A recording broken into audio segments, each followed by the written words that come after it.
Dice podcast. I just got a notification that I'm being recorded, and I got the chance to either accept or leave the meeting. Or leave the meeting, yeah. Yes, that's how it Well, works. see you guys later. Yeah, that's not. I don't agree with that in principle. And welcome everybody to the third episode of Newbie Dice podcast. My name is Paige. I'm Gaddafi, known as General Gaddafi or Mod Gaddafi on Facebook. Hey, I'm Kid the Piper.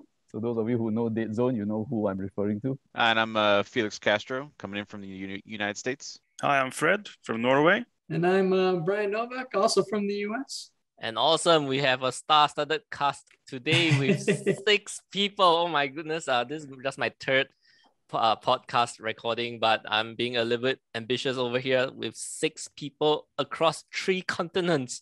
It is morning in the US, afternoon in Norway, and nighttime in Singapore, and this is how we're going to do it. We're not sure if we're going to speak over each other, being 6 of us over here, but yes, this is our topic today. Our topic is about supporting Mantic Games, and that's why I would like to get such a big host of people to do this with me. And yeah, I would like to go around to introduce the new faces of our cast over here, starting with Kit.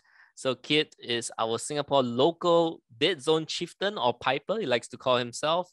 He's been playing and pushing Deadzone in Singapore, and he dabbles with Kings of War a little bit. So Kit, why not you tell us more about yourself and how you started playing war games? Really an honor to be here. Thanks to Paige for inviting me. In fact, it's actually my first podcast. And I'm pretty sure I have very little wargaming experience compared to everyone here. I think I dabbled in it slightly before the pandemic actually happened. Sorry to mention that, but I think it's quite appropriate since we're going to talk about Deadzone. So currently we kind of have a lot of different Deadzones in the world. Right. So real life Deadzones. So it's quite funny that everything, coincided. And then Deadzone basically was the game that really got me through the early part of the lockdowns. And I was playing it alone. I was playing it with my brother.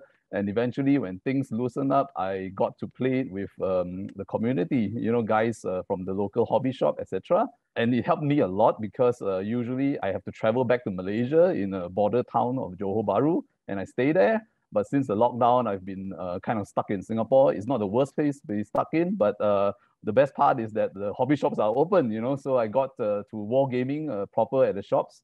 And then met up with a great gang, and then miraculously, we actually started and finished a Deadzone campaign. And I think at that moment of time in the whole world, that probably was the only campaign that was being run for Deadzone. So, but it was a very small scale. We had 12 players. Probably no one else knew we were there, and we had a Facebook page that was created just for it. But there's only like 15 of us there looking at our own photos and all that. But it was a great experience, and I am so glad that from Deadzone I got into Mantic, and then I started reading up a lot of Mantic products and all that. And the lore is pretty good too. I have a very long experience with the other company, GW. At the same time, because I have a lot of know-how from that side, I can compare things, and I can tell you definitely what I like about Mantic stuff. Awesome, Kid. So I didn't know you're pretty much a baby when it comes to tabletop games. So have you played any GW stuff? In fact, I've dabbled in mostly the lore, and I've collected a lot of miniatures.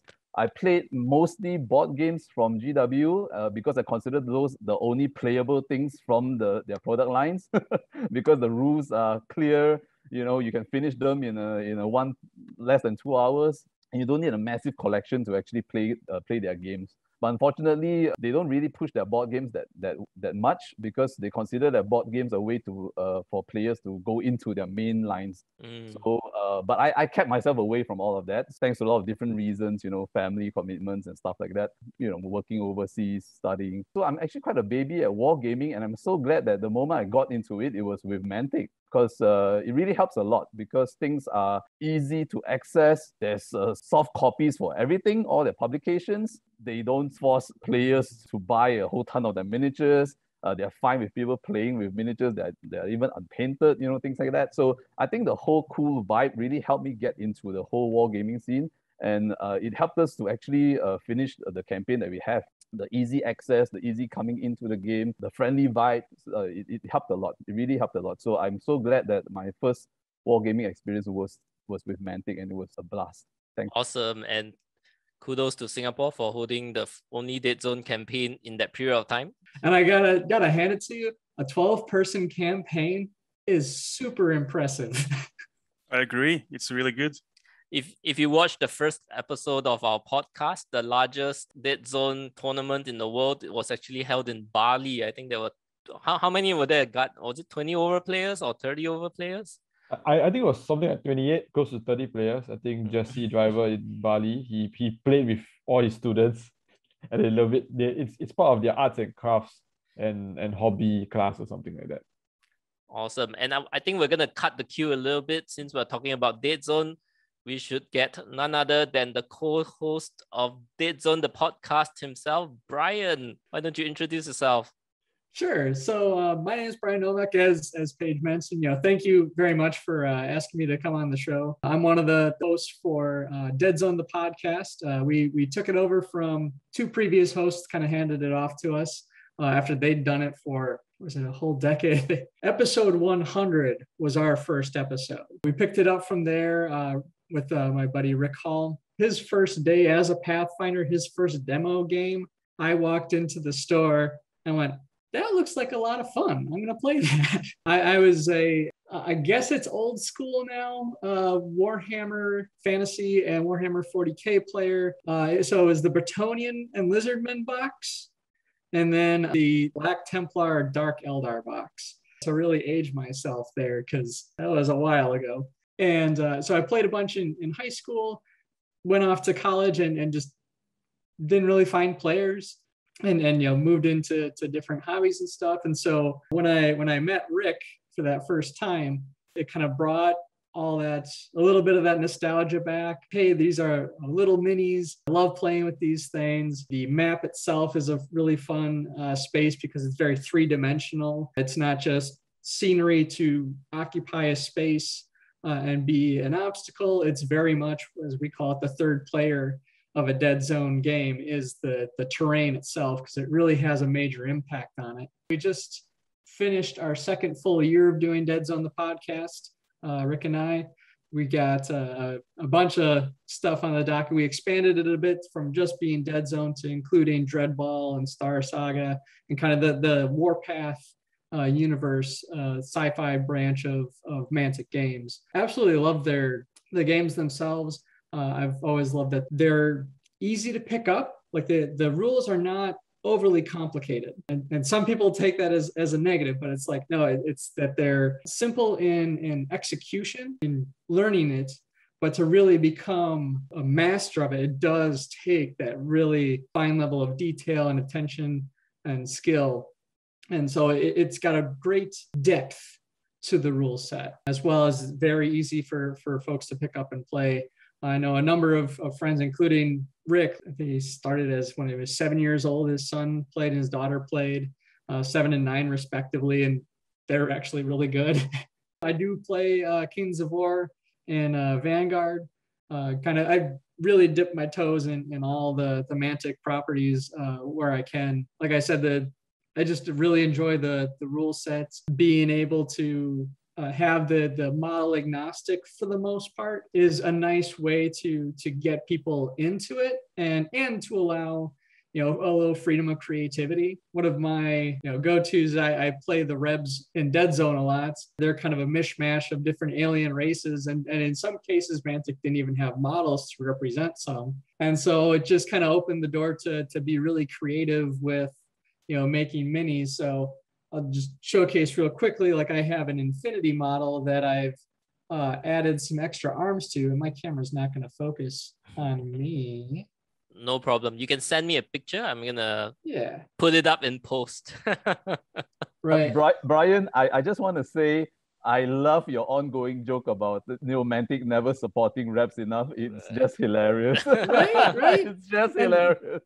And personally, I want to thank you and Rick for hosting that podcast, because it really made the pandemic a lot more bearable for me and helped me Thank you. get into Deadzone so much.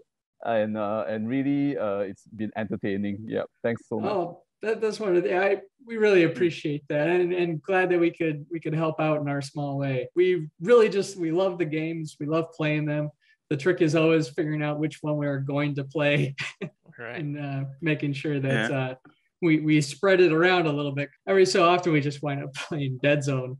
When it's like, oh, we came to play Dreadball, or we came to play Star Saga. It's a really fun time. I just wanted to say that I also like the new version of Deadzone, the podcast. I listened a little bit to the old one, but I liked it better when you guys took over, actually. That's my personal taste, at least.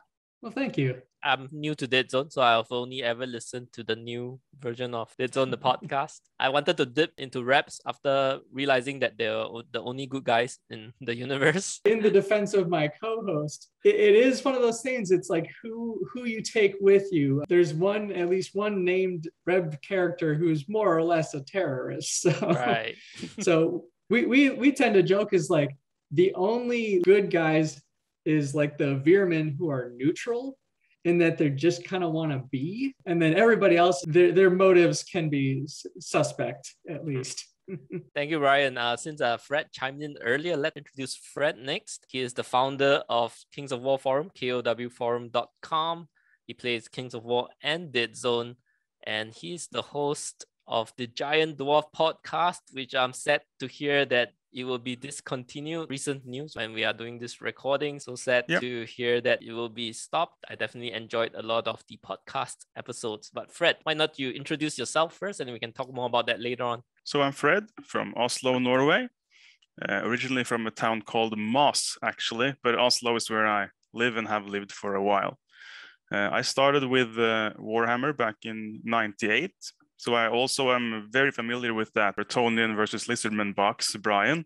That was my first introduction as well. So I started with Bretonnians. Did play Warhammer for a while, and then got a little bit out of it around when I was 18, 19, 20. It's a very familiar story, I think. I usually hear it when on the counter charge when people give their background. It's always, I feel I recognize my own backstory in like almost everyone, like during when you want to party and meet girls instead. And like them, when I was around 24, I got back into wargaming with Warhammer 8th edition. And then I decided to stop hiding and embrace miniature wargaming like fully. So I started with traveling internationally, started going to the ETC. My first one was in Switzerland in 2011, then Poland 2012, and just started becoming a part of the kind of international, or at least European Warhammer scene. After a while, I was able to become a referee at the ETC. So I was helping out in 2013, and in 2014 and 15, I was one of the main referees for Warhammer Fantasy. I was a bit sad when Warhammer died, because I felt like I was on top of the Warhammer scene in Europe. And so Warhammer really, Kit is writing here, Warhammer did absolutely help a lot of us to get into miniature wargaming for sure. When it died, me and V-Dog and Lars and some others, we were very convinced that Kings of War was the way to continue, especially since a lot of our club actually decided to switch to War Machine. War Machine Hordes, which for us was like an alien idea. We had no temptation to switch to a round-based skirmish game. Yeah, it's a skirmish game. So different. So it was like never an option for us. So we switched to Kings of War in 2015, switched pretty hard, started having tournaments right away. We had our first tournament in October 2015, and just built quite strong scene from day one, really, in Oslo and in the Oslo area. And after a while, me and Lars made the Giant Dwarf podcast. It was actually not the first Norwegian podcast about Kings of War. The first one was made by William and Thomas, two of our friends. It was in Norwegian though, so it was more like a community building podcast. But me and Lars felt that having only a podcast in Norwegian was a bit limiting. We wanted to spread the Kings of War talk to a wider audience. So we started Giant Dwarf to run parallel with Konger og Krig Norwegian cast. We ended up running that for many years together. It was a good time. When Lars died, V-Dog and me ran it for a little while. And then it felt like it had maybe had its time. We were more when me and Lars started the Giant Dwarf.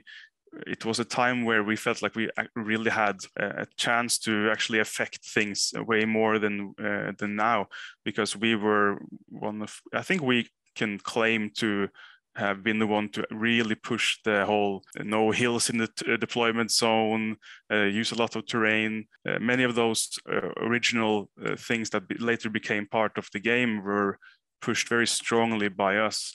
And also we had many of you know, I love house rules, and I would always make house rules to nerf individuals, and we would use those in our own events. And I'm convinced that some of the rules in third edition now are borrowed really from ideas that we and maybe others had simultaneously, but ideas that we actually came up with and pushed. And like being able to move through individuals was a rule that we just made and used in tournaments locally in, you know, years before they picked that up for third edition. Now it seems like the game is more set, and there's not the room for crazy ideas seems a bit less. And yeah, I don't know.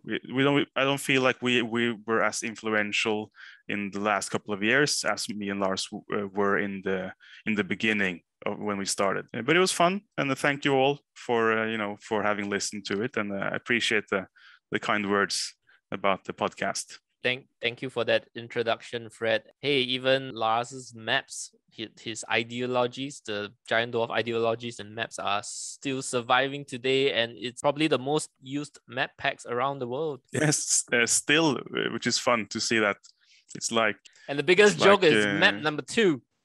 Yeah. Number 2. Guess who made that map? It was me.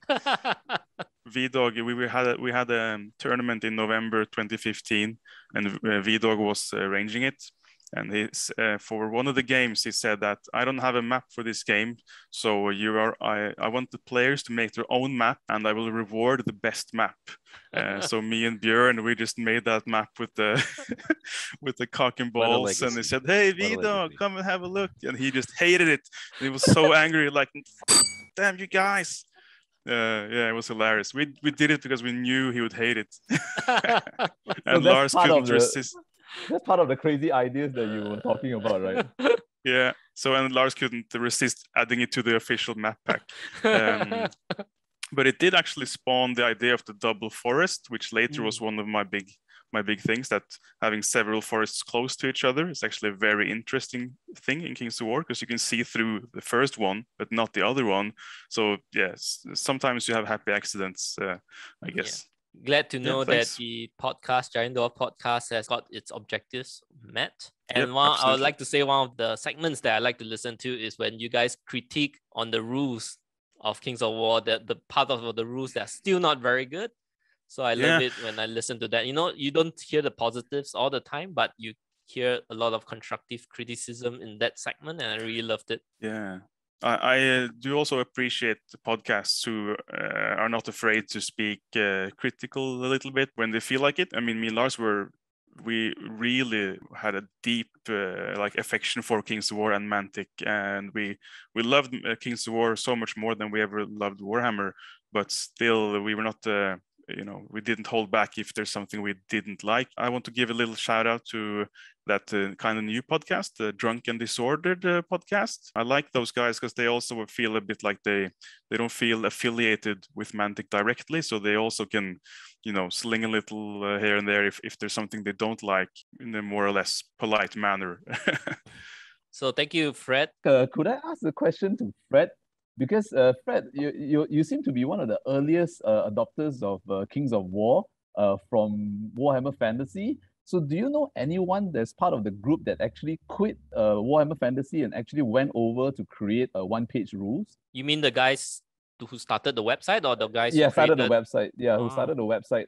Not sure. I don't think I know them personally. You just reminded me of something, by the way, about early, like the ETC and the Mantic. Mantic actually was at the last ETC in Prague, wasn't it, in 2015? And they had free rule books for everyone. While I was referee, I was sitting there reading the Kings of War rules, and like, this is my next game. We already knew we were going to Kings of War even before the last ETC for Warhammer. That's pretty interesting. If we could talk more on that vein, because I think still a majority of the ETC players from especially Europe, not a lot of them came over to Kings of War. A lot of them went on to Ninth Age, isn't it? Yeah, that's true. There was a vote. All the captains on the ETC teams, they had a vote, and 2/3 voted for the project that would later become Ninth Age, and 1/3 voted Kings of War. So I was happy that there actually was a full 1/3 at least who thought Kings of War was the best idea. The thing is that the only rules they had to base their decision on were the second edition rules, the vanilla second ed rules, which were quite lacking because this was before all those later rules came, just as simple as the rule Uncharted that if you, Empires. yeah, like just the one Grounding that Flyers. That was the one I was thinking about, because that made such a big change. And so they would just read the rules, and they found it to be a little thin, And I just wish that the rules would have been 1 or 2 steps further down the road at that moment in time, because it would have made so many more of those captains probably vote for Kings of War. Yeah, then it would have been a bigger amount of support and popularity throughout Europe, isn't it? Because for US, I'm not sure if Felix could chime in on this. US Masters, when they voted for Kings of War, that's when the popularity of Kings of War exploded in the United States. Is that right, Felix? Well, I mean, there are 8 regions in the United States when it comes to Kings of War Masters, and not every region went in wholesale. Like for Texas, or the South region as they call it, they went wholesale into Kings of War, and so that's why it's such a big scene in Texas and the other states of the South. Other regions like the Midwest that I currently live in didn't. A lot of them went to Ninth Age, and so it really Bryan fractured from the Midwest as well. Right, and he's actually, so Ohio went almost entirely over to Ninth Age. Wow. I think Minnesota, for the most part, still kind of stuck with some Ninth Age, but some of the bigger pockets like Duluth and stuff like that in the Twin Cities went over to Kings of War. Chicago almost disappeared entirely. Chicago was a big nucleus of the Midwest scene, kind of holding the two disparate ends of the Midwest together, and they almost disappeared entirely and went to Ninth Age. So it's been a struggle, but then some, like I said, Texas went fully over. Some didn't at all. Some sort of stayed, again, with the Ninth Age. So to say the U.S. did, it's kind of, it's a large country. But some of the regions that did kind of switch over to Kings of War versus splitting off into Warma Hordes or Ninth Age, you can kind of see their strengths now in the current Kings of War scene because they were early adopters. So everyone else is kind of playing catch up. Bryan, you have anything to add on to that? Admittedly, I can't speak much to the Kings of War scene as much, but I know Adepticon, which is one of the largest conventions that I've been to for the gaming scene, and even Gen Con, which just happened a couple of weeks back, that's in the Midwest region. Adepticon is in Illinois, near Chicago in the Schaumburg area. Gen Con's in Indiana, so it's just right next door. So some. A big part of that is also just travel hubs of where airports are and everything like that. But I know those events are just huge for the wargaming community in general. And I think the last Adepticon, when they did, I believe it was the Masters, did they have 60 players? So that was the first time they had done, they made it kind of the U.S. championship. It wasn't Masters, but we still had probably... Yeah, it was the Clash of Kings event to kind of coincide with the one they had in the UK. Yeah. I think it was 56 players or something like that. I don't think they quite hit 60. I think they had 60 something sign up. We had a couple drops at the last minute, but it was still, Gotcha. Very impressive. 60 players. It was a lot. Yeah, so that's kind of, how these regions sort of broke up and kind of adopted Kings of War. So it's been slow growing, but it's still picking up. It is growing in different areas. I know the West Coast was finally able to field a full team for the US Masters this year.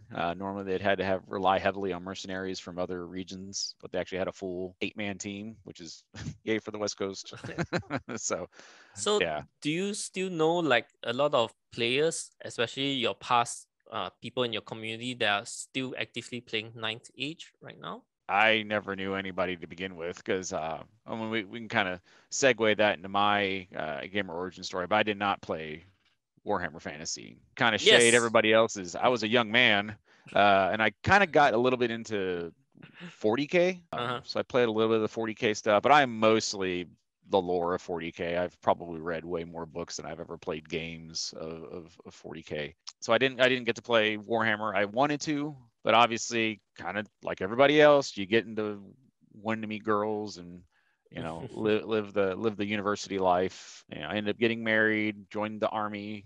A couple deployments to Iraq and stuff like that, and I just wasn't in the cards to play Warhammer. So then finally, as I was getting ready to get out of the army, finally found myself in a good spot. Like, oh yeah, I could play Warhammer. This is cool. And so then I went to the local gaming store. The owner of the gaming store, which is Critical Hit Games out of Abingdon, Maryland, was just like, yeah, GW just killed off Warhammer. It's like, what? What do you mean kill off the game? You just kill off a game. He's like, yeah, they're not. The doing world it exploded. That's how they killed off the game. So that's about as the time I started to get back into wargaming. But he was actually an early adopter of Kings of War, and so he actually had the beginning rule. He had the rules for second edition, and so he actually was giving demos. And so just during my lunch break, I had a demo of Kings of War, and I just sort of loved it. And then I didn't touch it again for a year because I was playing X-Wing. Oh, you were?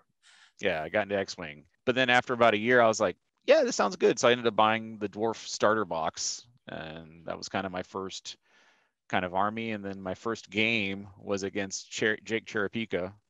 Oh. So yeah, it was my first ever game of Kings of War besides that demo game was against Jake Cherapika. And then he was like, cool, man, it's nice to see games. Like, so when you leaving? I was like, Thursday. And I moved to Ohio, where I'm currently at now. And so thankfully, of the people that adopted Kings of War early on, Mike Carter, who's kind of the godfather of Kings of War in the Midwest area, he literally lives like 15 minutes from my house. There was a fairly strong community of Kings of War players locally here, so I just sort of just jumped right into playing with them. And so that's kind of just been where I've been, is in this Kings of War community. As for other games, one of my friends from college, from university, he's into Deadzone, so he's kind of dragged me kicking and streaming into Deadzone. So that's where I kind of have enjoyed playing that game. That's not my competitive game. That's definitely like I show up and have my friend kick my butt for 45 minutes because the games last that long for me because I'm not good at Deadzone at all. But yeah, that's just kind of how I kind of got into the Mantic Games and playing Kings of War mostly. But again, some of the other stuff, I've kind of got involved in some of the play testing for some of the games. I play tested Armada, and then I've been play testing. It's all third edition. Third edition, so that's been fun. Great. Thank you for filling in all the information, Felix, because I've been a terrible host. I did not introduce your gamer credentials. And yeah, Felix, right up from the US, he's often on Countercharge Narrative Workshop segment, which is now, I think, going to be in hiatus. They're going to keep doing it. It's just a matter of, because with obviously Mark Zielinski, who was the longtime host of the Narrative Workshop, going into podcast retirement, we've identified folks that are going to replace it. But it's obviously with, we had people running the Masters and going into the fall season. It's just been really tough to get everyone together to do it. Because Ben Stoddard, obviously, he was also a co-host. I think he's going to take more of the mantle of the Narrative Workshop. And then we've got Jeremy Duvall's going to get involved as well. And we're going to have we've got some plans to involve some folks that kind of ran the International Campaign Day a couple years. So Mark Cox and Chris Kapsner and stuff like that. So we're going to try and, whether or not we actually get that, but that's currently planned, trying to get them involved in at least an episode, if not more than one. Felix has also been a regular on multiple Countercharge episodes. We know each other a lot from the After Dark.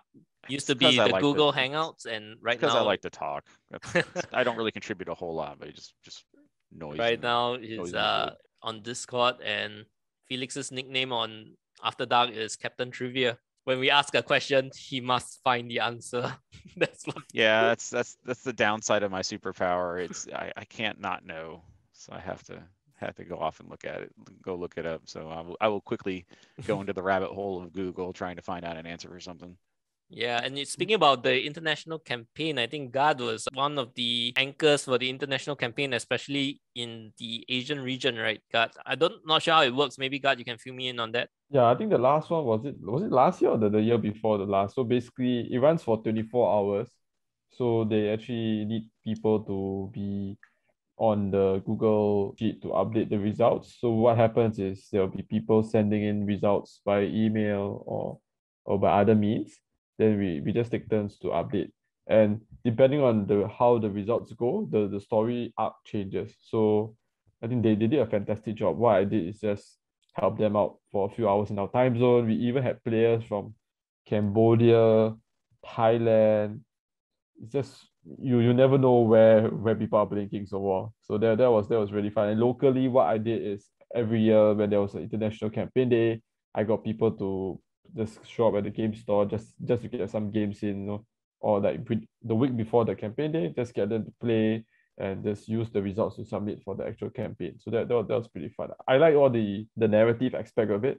So the scenarios are different, objectives are very cool, very different. And like there's like a rescue the princess kind of scenario, which we never play in a regular Kings of War game. So it does spice up the game. So I think there's one coming up early next year, if I'm not wrong, because I think this year they didn't have it. And this year Mantic also had a campaign. So I think early next year there's gonna be one more. So looking forward to that. Great. And I see Bryan just typed into our show notes about Mantic Pathfinder. So Bryan's a Mantic Pathfinder. I know God is a Mantic Pathfinder. Anyone else here are Mantic Pathfinders? In practice, but not officially. Yes. That's too much like work. Same here. Mantic just announced that they are looking for more Pathfinders. So I just submitted my application. I think it's in the process now. So Fred, if you'd like to give it a go, I think their response this time around is much faster. They got someone new taking over, Elvis, who was doing customer service. I don't know how he does it. He does all the customer service, and now he's doing Pathfinder. He replied my emails today. It's like Saturday, and he's like, "What's your Facebook?" And he just added me on Facebook a few minutes ago. Yeah, I'm like, amazing. wow, you're working on Saturday. I did submit one application each the last year and the year before, and I didn't get a reply. So, but this time is like so fast, I can't react in time. Not ready. That's weird. They actually didn't reply to you when you wanted to be a Pathfinder? That's weird. Yeah, for the year and the year before that. I think they're overwhelmed or whatever it is. I don't know. I've considered possibly doing the Pathfinder thing, but when, again, you're neighbors with Mike Carter, essentially, and he's like the Pathfinder of Pathfinders and does all the demos for everything. It's kind of like, am I really needed? Like, it's like, just, hey, go contact this guy. He'll give you a demo. He's got he's got 17 1,000 point armies. I mean, you can just, not just give you a demo of Kings of War. You can just be like, hey, I want a demo of Kingdoms of Men versus Trident Realm. Or just like, I want a demo of this. You can pick the army that you're interested in playing for Kings of War, and you'll have 1,000 points painted up for you to play. Awesome. So yeah. So it's like me, I'm just like, hey, I got a bunch of Mantic armies. Contact Mike. He's the guy. So Mike, so that's why I haven't done the Pathfinder thing. Yeah. Mike runs that like how to use it is one of his big events, and so it's like so for those who aren't familiar with the how you use a tournaments that Mike Carter runs, basically the concept is it's a tournament that players will change tables round to round, but the armies don't. He'll have 1,000 points of elves versus 1,000 points of abyssal dwarves, and then the next table will be 1,000 points of orcs versus 1,000 points of Basileans. And so like you can play from one table and you get patched. Oh, I'm Basileans this turn. Then the next round you're playing orcs, and then the next round you're playing, Kingdoms of Men or something like that. So you move around, and so it's how you use it, because they're not optimized armies. They're not the greatest builds. It's just like, okay, how do you pick up your army list and go, okay, how do I play this army? Man, we have to do that for Deadzone. Are they all his armies then, Felix? They're all his armies, yeah. Because that's it's a really cool concept, and the fact that they're all his armies kind of solves that one single thing people might have against it, and that's like, I don't want anyone else to use my army. But if they're all his armies, then you get around that in a pretty brilliant way. Yeah, so like I said, he's got like, I think it's 17 or something 1,000 point armies, and he brings them all. Are they all Mantic? They're not big. Are they all Mantic, or they're mostly Mantic? Not all of them. He's slowly converting some of them over, because obviously like Kingdoms of Men, like, it's kind of hard to do. Yeah, it's hard to do all Mantic for the most part. Where there's Mantic models involved, he'll use Mantic models. It's just to showcase the models and stuff like that as well. So that's a great segue into our main topic, going all according to plan right here.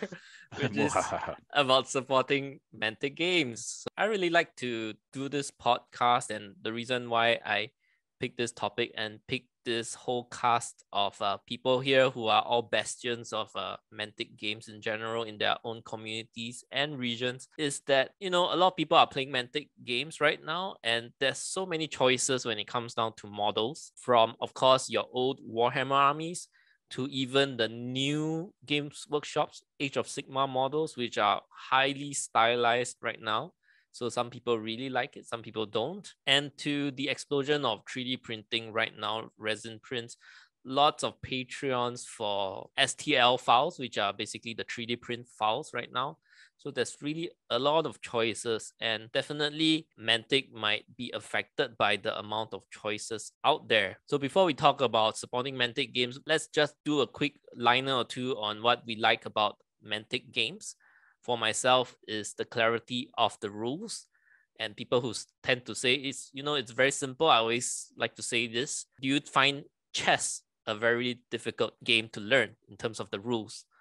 No, right? But are you a master of chess? There's so many chess players out there, and it takes a lot to become a master. And just Kings of War, with two things, with the movement being, there's no grid, being able to move anywhere, and the randomness of dice, that just made the game infinitely more complex than chess, which already is such a difficult game in itself. So that's the thing that I like about Mantic. And of course, they engage the community very well. I actually like the fact that it is a little bit similar to chess, Kings of War, because there are some set ways you can move your unit, right? Compared to a skirmish game where you can just move it anywhere. You can even go backwards as quickly as you can go forward. So when we first started Kings of War, I also said to people that it's kind of like chess, because if you deploy in a bad spot, there are actually very few moves you can make that will completely save you from that situation. So you have to be very good at the movement, like the move part of the game, because you have to plan a little bit ahead, because there are only a few moves you can make, compared to Warhammer, where you actually didn't need to be very good at movement, because you could do something called a free reform, which was that, you could just change facing. And then if you succeeded at a dice test, you could move in addition to that. So even if you were maybe at the wrong place of the table, you could do that and then run off the completely other end. And you could just almost redeploy your whole army. In the Kings of War, you can't do that. You have to be skilled in the movement phase to be a good player. And I just love that so much, because it was such a change from Warhammer. So yeah, I just needed to say that. Wow, I've only played 1 year of Warhammer in 8th edition, and after that I decided that it's not the game for me. So I kind of forgot that you can do that, and that just blew my mind a little bit, that actually Kings of War has more complicated movement strategies, not the rules, but the strategies compared to Warhammer 8th edition. So that kind of caught me by surprise. To continue the train of the chess comparison, that's how I've always described Deadzone, is that it's three-dimensional chess in a very similar vein. This one is grid-based, which cut the time taken by measuring distance and position and all that kind of stuff that you get in more of other kind of skirmish level games. Remove that completely. So it's all right, it's an 8x8 grid, and then you have cube-based terrain. You can sit up on top of that, you can go inside it, you can go around it, all that kind of fun stuff. And that does have an impact, your ability to like target someone. If someone is up above on top of a piece of terrain and shooting down at somebody, they get an additional dice. It's like a 3-dice test system, and usually opposed dice rolls. Modifications to those rolls all come in the form of like, are you adding dice to the pool, or are you removing dice from the pool? It's very streamlined, and I also like to praise how there's a great utility to everything that's kind of brought to the table. So like I said, it's an 8x8 grid, and we use D8s, 8-sided dice for our rolls. And so for things like Warhammer and 40K, say you had to scatter in a random direction, you had a specific dice for that, and you'd roll it, and then you determine distance and everything. In Deadzone, it's, well, we have an 8-sided dice. There's 8 directions you could go, so just roll and you'll match up with the direction. Those kind of things to really get the most use out of everything in the box, so to speak, is something that's really impressive. Can I say something about that scatter dice, Bryan? Do you remember how there was nothing more subjective than the exact direction of a scatter dice? Yes. It's the least objective measurement in the wargaming world, I think. So the thing when I'm talking about for why I like the Mantic games, I say they're elegant in terms of like they're not superly rich, complex in terms of just not just rules for rules' sake. And what little I did play a 40K, I remember a lot of times you're just like, wait a minute, this is the same rule as that rule. Why are there like 8 versions of the same rule under different names? Why are you forcing me to memorize the same rule under different names and having to recognize the same name, 8 ways to Sunday? Especially like Kings of War, it's like elite. Elite means elite regardless of what army you're playing. It's the same rule applies. It's just and so for the way, especially Kings of War, and in some ways Deadzone as well, it's like there's a game that was in America when I was growing up called Othello. I think it's called Reversi throughout the world. I don't know if Othello ever made it outside the U.S., but their slogan for their commercials was a minute to learn, a lifetime to master. So that's kind of how I feel with Kings of War. Like, you can show anybody the demo game, and within 15 minutes, they've kind of picked it up and are, kind of run around, make their own tactical decisions, stuff like that. But again, like, are you a master of it? Probably not after 15 minutes. I'm barely mid-table, and I've been playing this game for years. That's the thing I like about it. And the way Mantic has it set up, you can kind of get what you put into it or what you want out of it. It's like if you want to go for painting models and doing the whole fashion show portion of it, yeah, go on ahead. If you want to be that crunchy win-at-all-cost player, sure, you might get dinged some sports points, but yeah, you can go that route too. That's kind of what I'm enjoying. And like I said, Mantic is very they're very responsive to their community. Some of the stuff that Fred was talking about that kind of got, kind of adopted through stuff that I think one of the scenarios that we play in Kings of War, the control scenario, was originally a scenario out of the Lone Wolf GT out of Texas, which is one of those crazy, wacky Texas scenarios. It just got Six adopted. Flags of Texas, I think. Six Flags of Texas. That was something the like that. original name. Yeah. Yeah, and so it's now officially part of the game, and it was just a fan created thing, and so.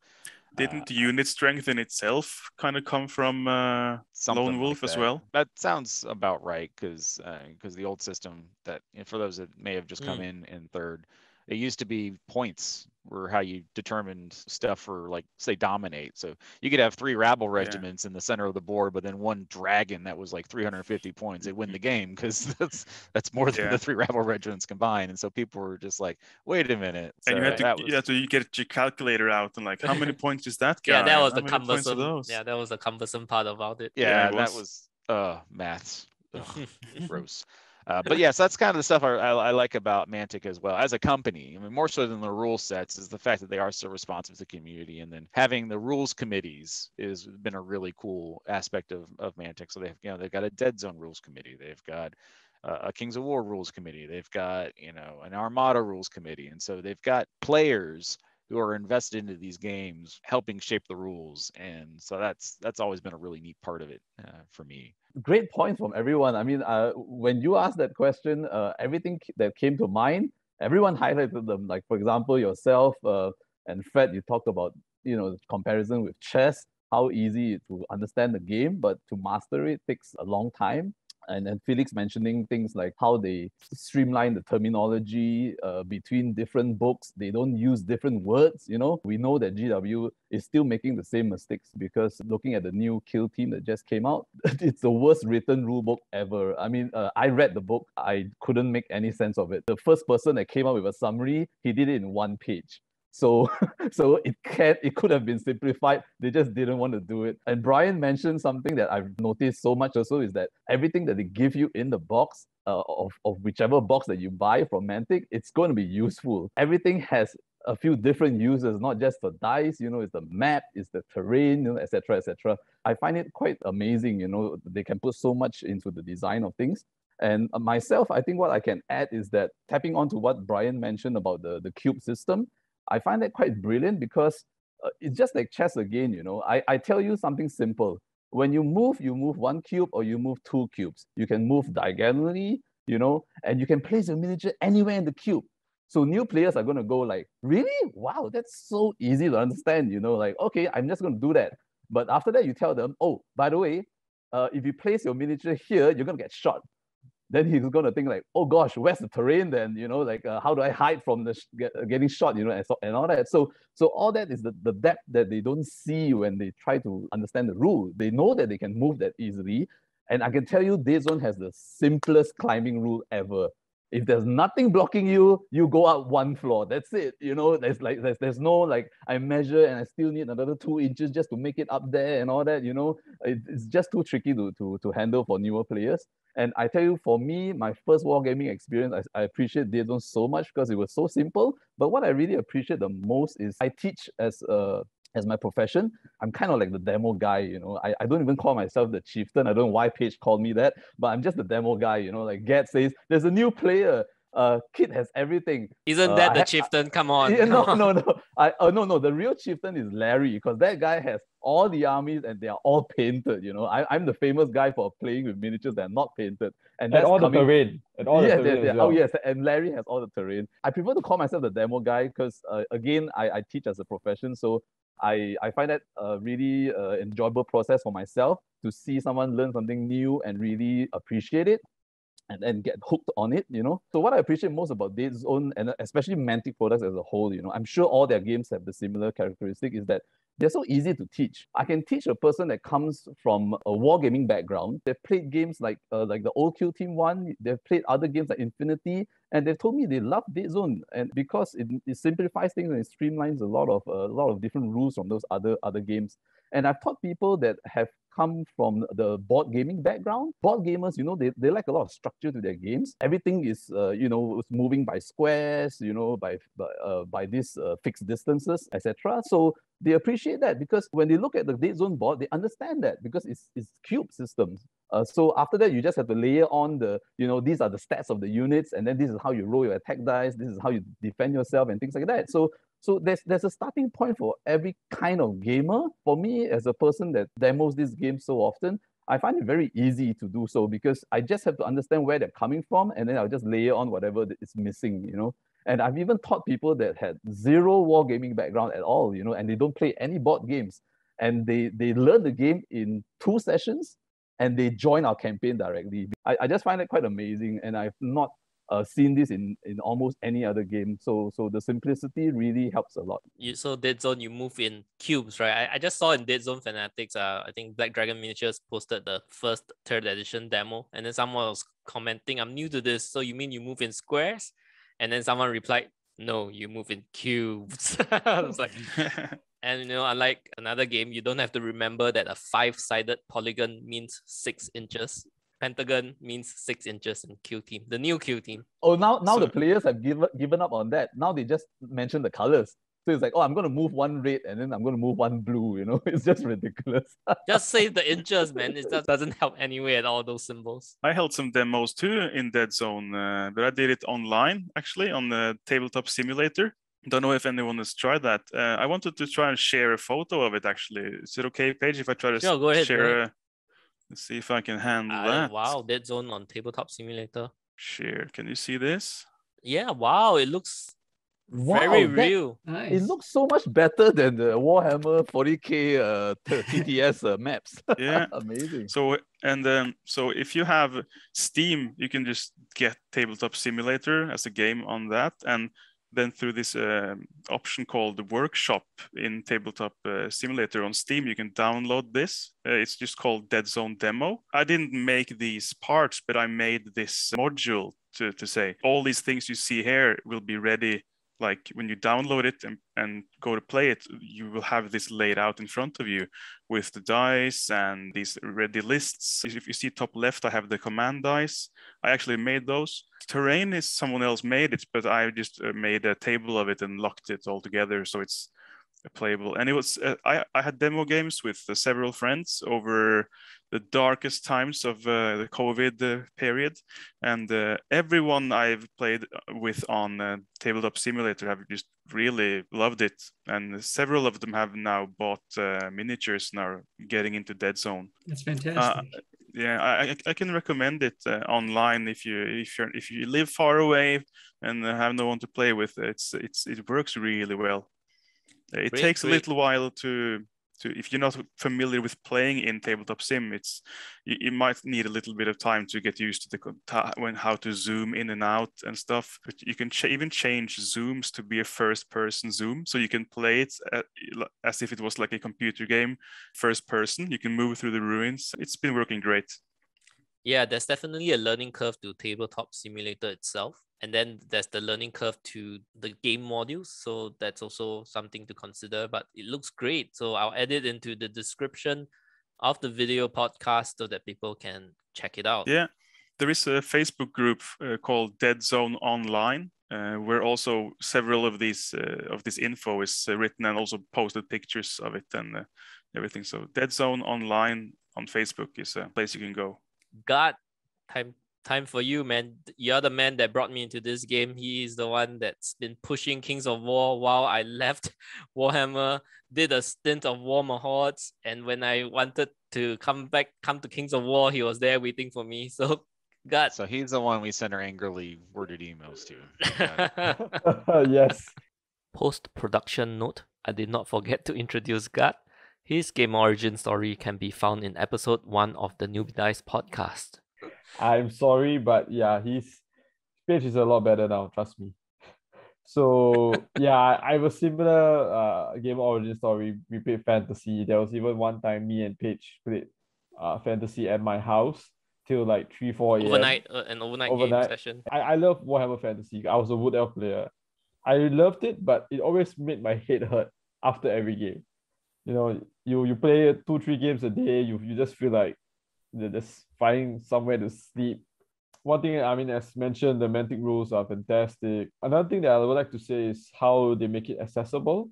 Like a lot of the rule systems are free. You can download it for free online. And during the pandemic, they actually came out with single player modes for a lot of their games. So they're very inclusive. They're not afraid of giving away rules for free, sometimes to their detriment, you know.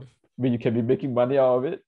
And another thing I like about Mantic is how being small, it's very personal. You know, I know almost all the Mantic staff. I actually went to Mantic in 2019 for the Clash of Kings tournament. I had a solo trip to the UK. Maybe I can just share some photos. You can see my screens. Yeah, I went to Mantic. It's awesome. They actually invite people over there. So at the Clash of Kings, Ronnie was like, if anybody's staying on, because Clash of Kings is over the weekend. So on the Monday, Tuesday, if they want to come to Mantic, they can just come to Mantic. It's pretty awesome. Then I got to meet Dave.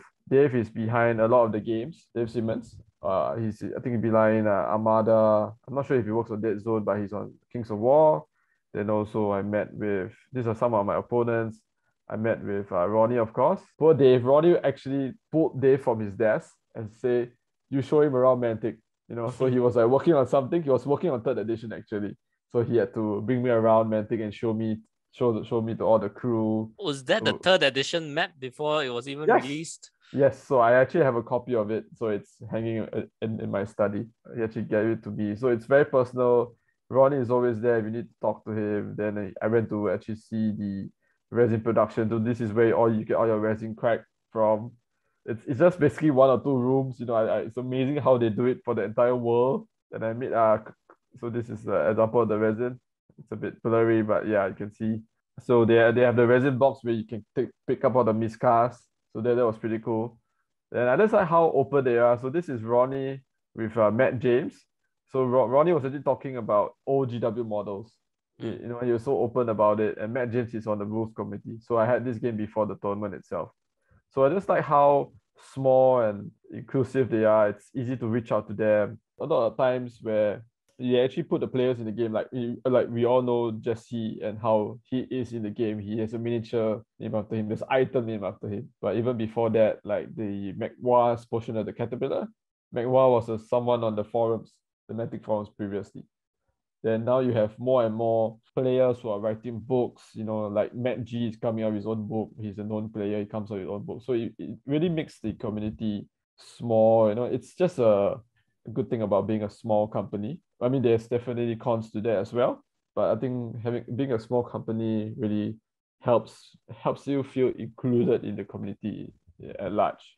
I just love how it is. So yeah, sorry about introducing Paige to the world. Yeah, he's unleashing me on the world. Yeah. Slow playing to your death. Yes. Right. Okay. So anyway, let's move on to. Oh yes, Kit, you wanna chime in? I just want to personally thank Get too, because he's really a big reason why I got into Mantic. Well, I went to Hammer House, our local favorite, on my first visit, and he was there playing Kings of War. I was amazed. I was like, what's this? This looks like Warhammer Fantasy, but it's not. Oh yeah, I read about this Kings of War, Oh wow, this is Get, Okay, but the funniest thing is, I came out that day not wanting to play Kings of War, but I offered to demo Deadzone to him. That was hilarious. Yes, so I was actually I'm actually not a fan of sci-fi games. Essentially, I just found it very complicated and just overly complex, too many rules. I mean, in the typical sci-fi games, but when Kit showed me the map, showed me the games, you just add dice, you remove dice, you can see, you can shoot. And I like fighting, I like the melee, so I'm team reps. I'm like Alpha Siemens all the way. So I was like, and I'm a big guy.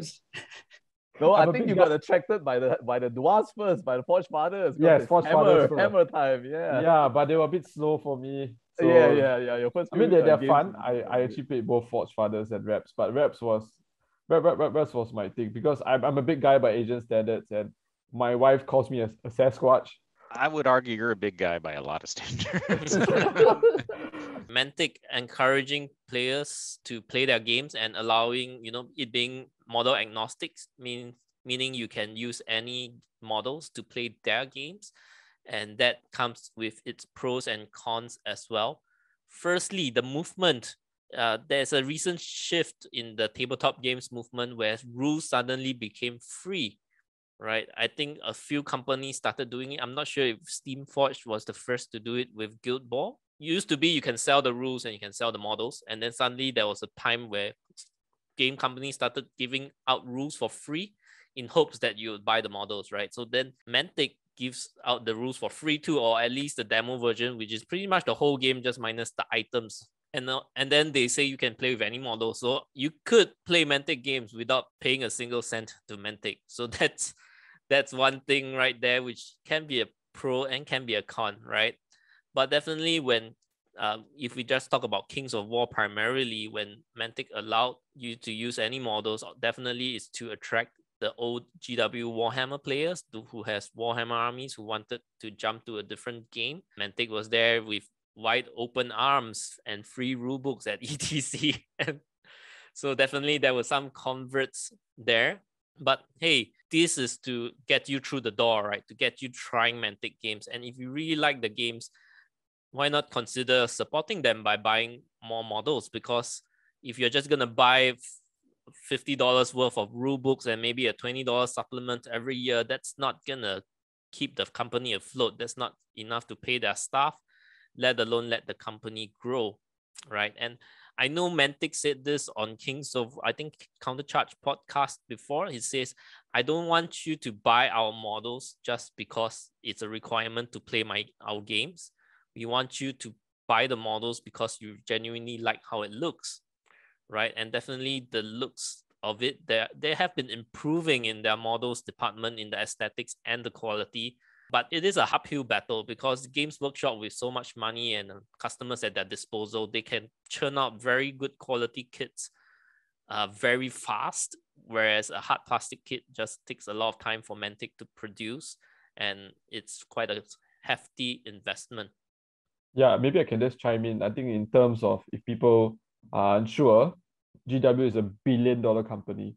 So Mantic is somewhere in the millions. So it's a huge disparity. But Mantic has grown quite a bit. I think they started with like a handful of people. Now they're up to like 30 odd people working in Mantic. So yeah.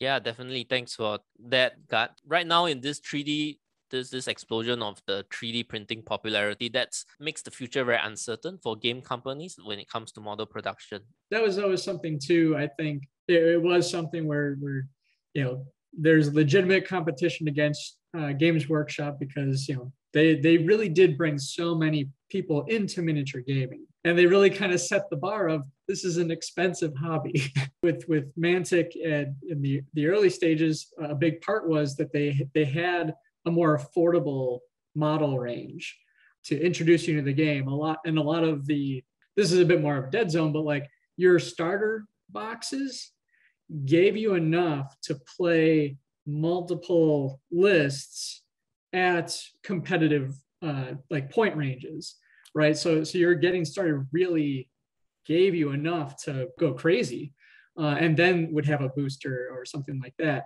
But like on the Kings of War, Deadzone, you're playing 12 odd models on average. Kings of War, you've got potentially into the hundreds of models to paint and field and whatnot. To have someone go from one game, it's like, okay, I'm going to set aside everything that I've invested in here, and I'm going to go here. Do I have to invest again? Do I have to kind of start over? And that was, I think, a really positive message from Mantic, is like, we believe in our games, that if by playing them, we can win you over, and then you'll start supporting us in other ways. That price point, I think, is always a barrier to entry for new players and converting players. And the Deadzone side of things, like, well, hey, if you have infinity models, if Deadzone's 28 millimeter, generally speaking, like the new 40K stuff, I think, is 32. There's some wiggle room around there. We do try to say it's like, you know, as long as it's close to the size of the model that it's supposed to be, generally speaking, you can proxy it. Getting people over that initial hump is like, if you can get them past this hurdle to say, okay, well, you don't have to buy anything right away. You can try it out. You can try before you buy. And you know, once it's in your hands and you're looking through and you're having a fun time, you know, that's when it's like, okay, I'm ready to reinvest. I'm ready to commit to playing this more. I mean, it's a bit of a scary subject, this whole 3D printing issue, because I've been hearing more and more people lately like talking about it in a way that I didn't think would be possible for years to come. Like, yeah, I printed my new army and I'm gonna play it next weekend. I'm still a bit shocked that that's actually possible now, to just print whole armies. I understand the desire to do that if you find a really cool army or model, to just browse the models available. But a part of me still just feels like I have more, at least for myself, I would stay away from that. And I like to just purchase models from Mantic that they make to support them.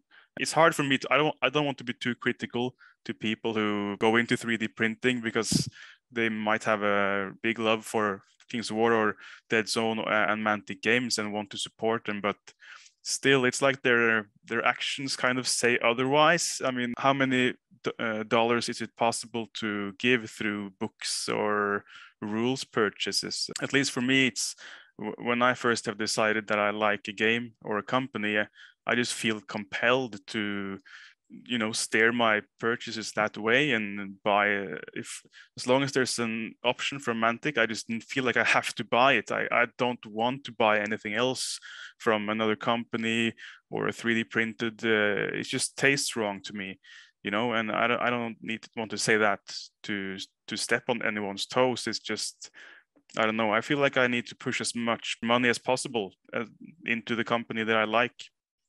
And I hope other people do the same.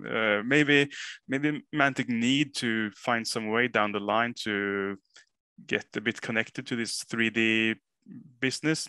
Maybe start making their own 3D models, selling their own STL files to, you know, to bridge the gap a little bit there between the old and the new world. What do you guys think? I kind of agree. Well, the thing is, obviously, I haven't figured it out. No one's figured it out yet, or else it would be the thing. I do agree that that's gonna happen, and whoever is able to capitalize on that new shifted paradigm is gonna do well. Like I said, I'm kind of like Fred. I mean, that could just be I'm old or getting old. You know, I tend to, like, I've got corner of my table is just covered in halfling models right now because I've just ordered a bunch of halflings just because why not? I could see where people are the review is, it's not my job to buy Mantic models if they don't make the models that I want to play with. That's fair. You know, I tend to like the old school, just buying the box, opening it up, and you know, assembling models. But I know people that don't. They just like to be like, I want to find this STL file and then just print and go. And there's no once you print the model and cure it, there's nothing to do. The model's already it's prepped, it's done. You just need to prime and go. I think there'll always be a place for the models and people to buy the models, but if that's a sustainable model, I don't know. Because I mean, there's still people that are cobblers and make shoes for a living, but like it's hard to sustain a lifestyle, making shoes anymore, because you can just go to you can go to grocery stores half the time and buy a cheap pair of shoes. So whoever manages to make this shift into the new 3D printing world, and I think it's going to be a hybrid model for a couple of years. Like you said, if Mantic could do a way of making their STLs available, which I think at that point you have the digital rights management side of the house, because as everyone knows that lived or was in university around the time of LimeWire and Napster and stuff like that, once a file gets released into the digital world, you have no control of it anymore. Imagine the first GW or Mantic or whatever releases an STL, and then they no longer make any money off of it because it's just dudes just emailing it to each other to 3D print. So I don't know how that solution is going to be. But it's going to have to happen sooner than you and I were preparing. Like I was thinking we're probably a decade removed from being able to see 3D printing as a viable. But the friends of mine that do 3D printing, like I said, it's almost every 6 months a new printer comes out. And so the printers they got, they're almost like computers back in the day, where it's just like the second you checked out that computer from Best Buy or whatever electronics store, it's already out of date by the time you got home. It's kind of the way with 3D printers are now. So maybe they need to start having some sort of hotspots spread around the world where there's a tiny cubicle office with a 3D printer. So you can buy your 3D printed army from Mantic and go to their tiny cubicle and get it printed for you there. Or have a guy who just prints it for you and gives it to you, sort of. Right. So you don't end up with the actual file. You just get the product, sort of. War Room Hobbies, located in Cordova, Tennessee, they actually have a bunch of 3D printers that they can sort of do that. You provide them the STLs and they print it off for you, and you buy your physical product. Because I don't have a 3D printer. I mean, I can't even finish my basement, so much less buy a 3D printer. So 3D print one. Yeah, I know. And I don't have the time or patience to do something like that. There are people that are willing to. There's stores that are willing to, hey, just provide us the files, you pay us a fee, and we will 3D print that thing for you. So it's like getting your photographs developed, but it's 3D printing files right now. This is the future. Yeah, but maybe some sort of store chain, like maybe Copycat will start providing that service in addition to everything else they do. Like starting now, we also can print like 3D print files for you. I mean, that would be a brilliant move if you can just go to your local copy shop and get your army printed. I mean, if you can make that work, then you could solve the problem with the STL files not being spread to everyone, like to the wrong people. You pay Mantic Games for the rule books, which is like $50 or $100 with all the supplements. And you think of starting on a new army project, and you're like, oh, the new GW, the new orcs, the Dominion orcs look good. I'm gonna make an army of that. You're gonna dump like a few hundred or even up to $1,000 into that army, and you love this game, but you're contributing $100 to this company while you're paying $1,000 worth of money to the other company. While that money could have went to Mantic to help them out, to help them expand, to help them support the game even further. So I just hope that people would be thinking about this aspect when they are planning their next army. And talking about 3D printing, right? A lot of, I hear a lot of people who say that, we're still very far from everyone owning a 3D printer and printing armies. There's a learning curve. There's a lot of time to invest into this 3D printing as a separate hobby in itself. But the thing I like to say is this: you don't need every tabletop player to own a 3D printer. You just need one guy in every community that's willing to print for the whole community. And that is pretty much what is happening right now. Pretty much every community has one guy who's there to 3D print, who's your resin dealer, right? Your liquid resin dealer. What army you want? I'm gonna print it for you. Yeah, you hear stories about that. Like everyone seems to have a friend now who can print for them. So yeah, it's definitely becoming a reality. Yes, and they're subscribing to so many Patreons that's providing the 3D files. I think their monthly Patreon subscription might have exceeded, just 1 month alone might exceed how much they pay in terms of rule books to Mantic. So Right. yeah, it's just, and you know, their model quality is getting better slowly, right? Like the recent Salamander's army, I think some of the models are really, really good. Oh yeah, sure. I'm becoming like, for me, since I've always been this way, that I just feel a desire to buy stuff from Mantic. In the early days, I did it with this sort of sometimes mixed feeling that, well, these models are okay. Right, you're doing the less optimal purchase. Yeah, but now it's more and more, that feeling is going away, and I'm starting to feel like I'm actually getting and buying really nice models, which is, how it should be, of course. So more often now I feel like I'm getting the models I actually want. Like, they're getting really nice. And yeah, the new Salamander stuff is looking great. The Goblins and Ratkin, I bought some of those, and it's so much better than the experience with the older kits. So it's absolutely becoming more and more of a joy to work with the Mantic models. Yeah, definitely. And you have to be patient with Mantic. They do have their in-house resin production, but resin kits are more for bigger models, or rather singular heroes and individual models. When it comes to big rank and file units, they have to go to the sprues, the plastic sprues.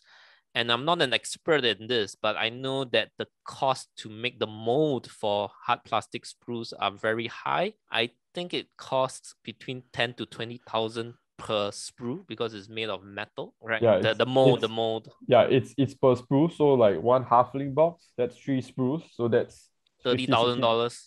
50, 60, maybe even 50, 60, depending on how complex the sprue is. And also, yeah, so Mantic doesn't have for what I've heard, they probably have the capability to churn out 3 or 4 plastic kits a year.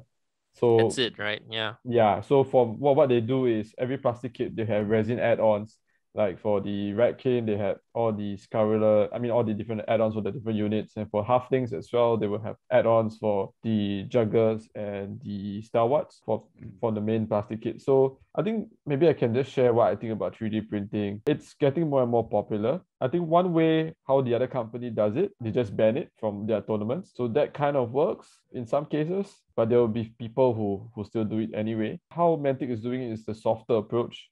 If you win a Mantic event in UK or US with a 90% Mantic army, you get to fly to UK or US, depending on where you're from. So that approach kind of works. I see a lot more people in the UK going with Mantic armies in the hope that one day they can win a flight overseas if they win Clash of Kings. So even locally, our gaming store, because Hammer House is actually run by my childhood friend, he also did mention that there are more and more people playing Kings of War in our store now. Our recent league, we had like 15 players, and we have another handful new players interested to come in, but a lot of them are reusing their own models from Warhammer Fantasy, or from Warhammer Hordes, or from other games, or in some cases, a few of them are 3D printing models. So we are worried about that. The number of players don't correspond to the sales. Like, a lot more people play the other games. They buy the starter sets, but they don't actually play the game.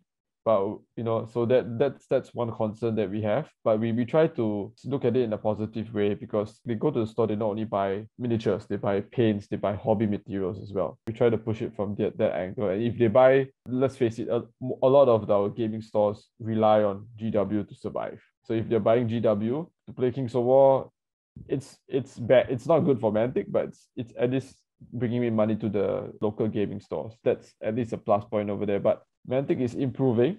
It's a long slog, but the Goblins, as Fred mentioned, it's light years away from the Goblins 10 years ago.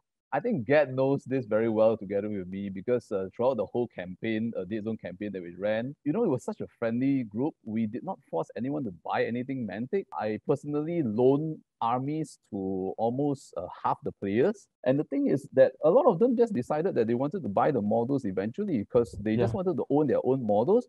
And I did tell them that, you could maybe consider proxying some models first, try out the army, then decide which one you want to buy, etc. And many of them, they made their choices very quickly.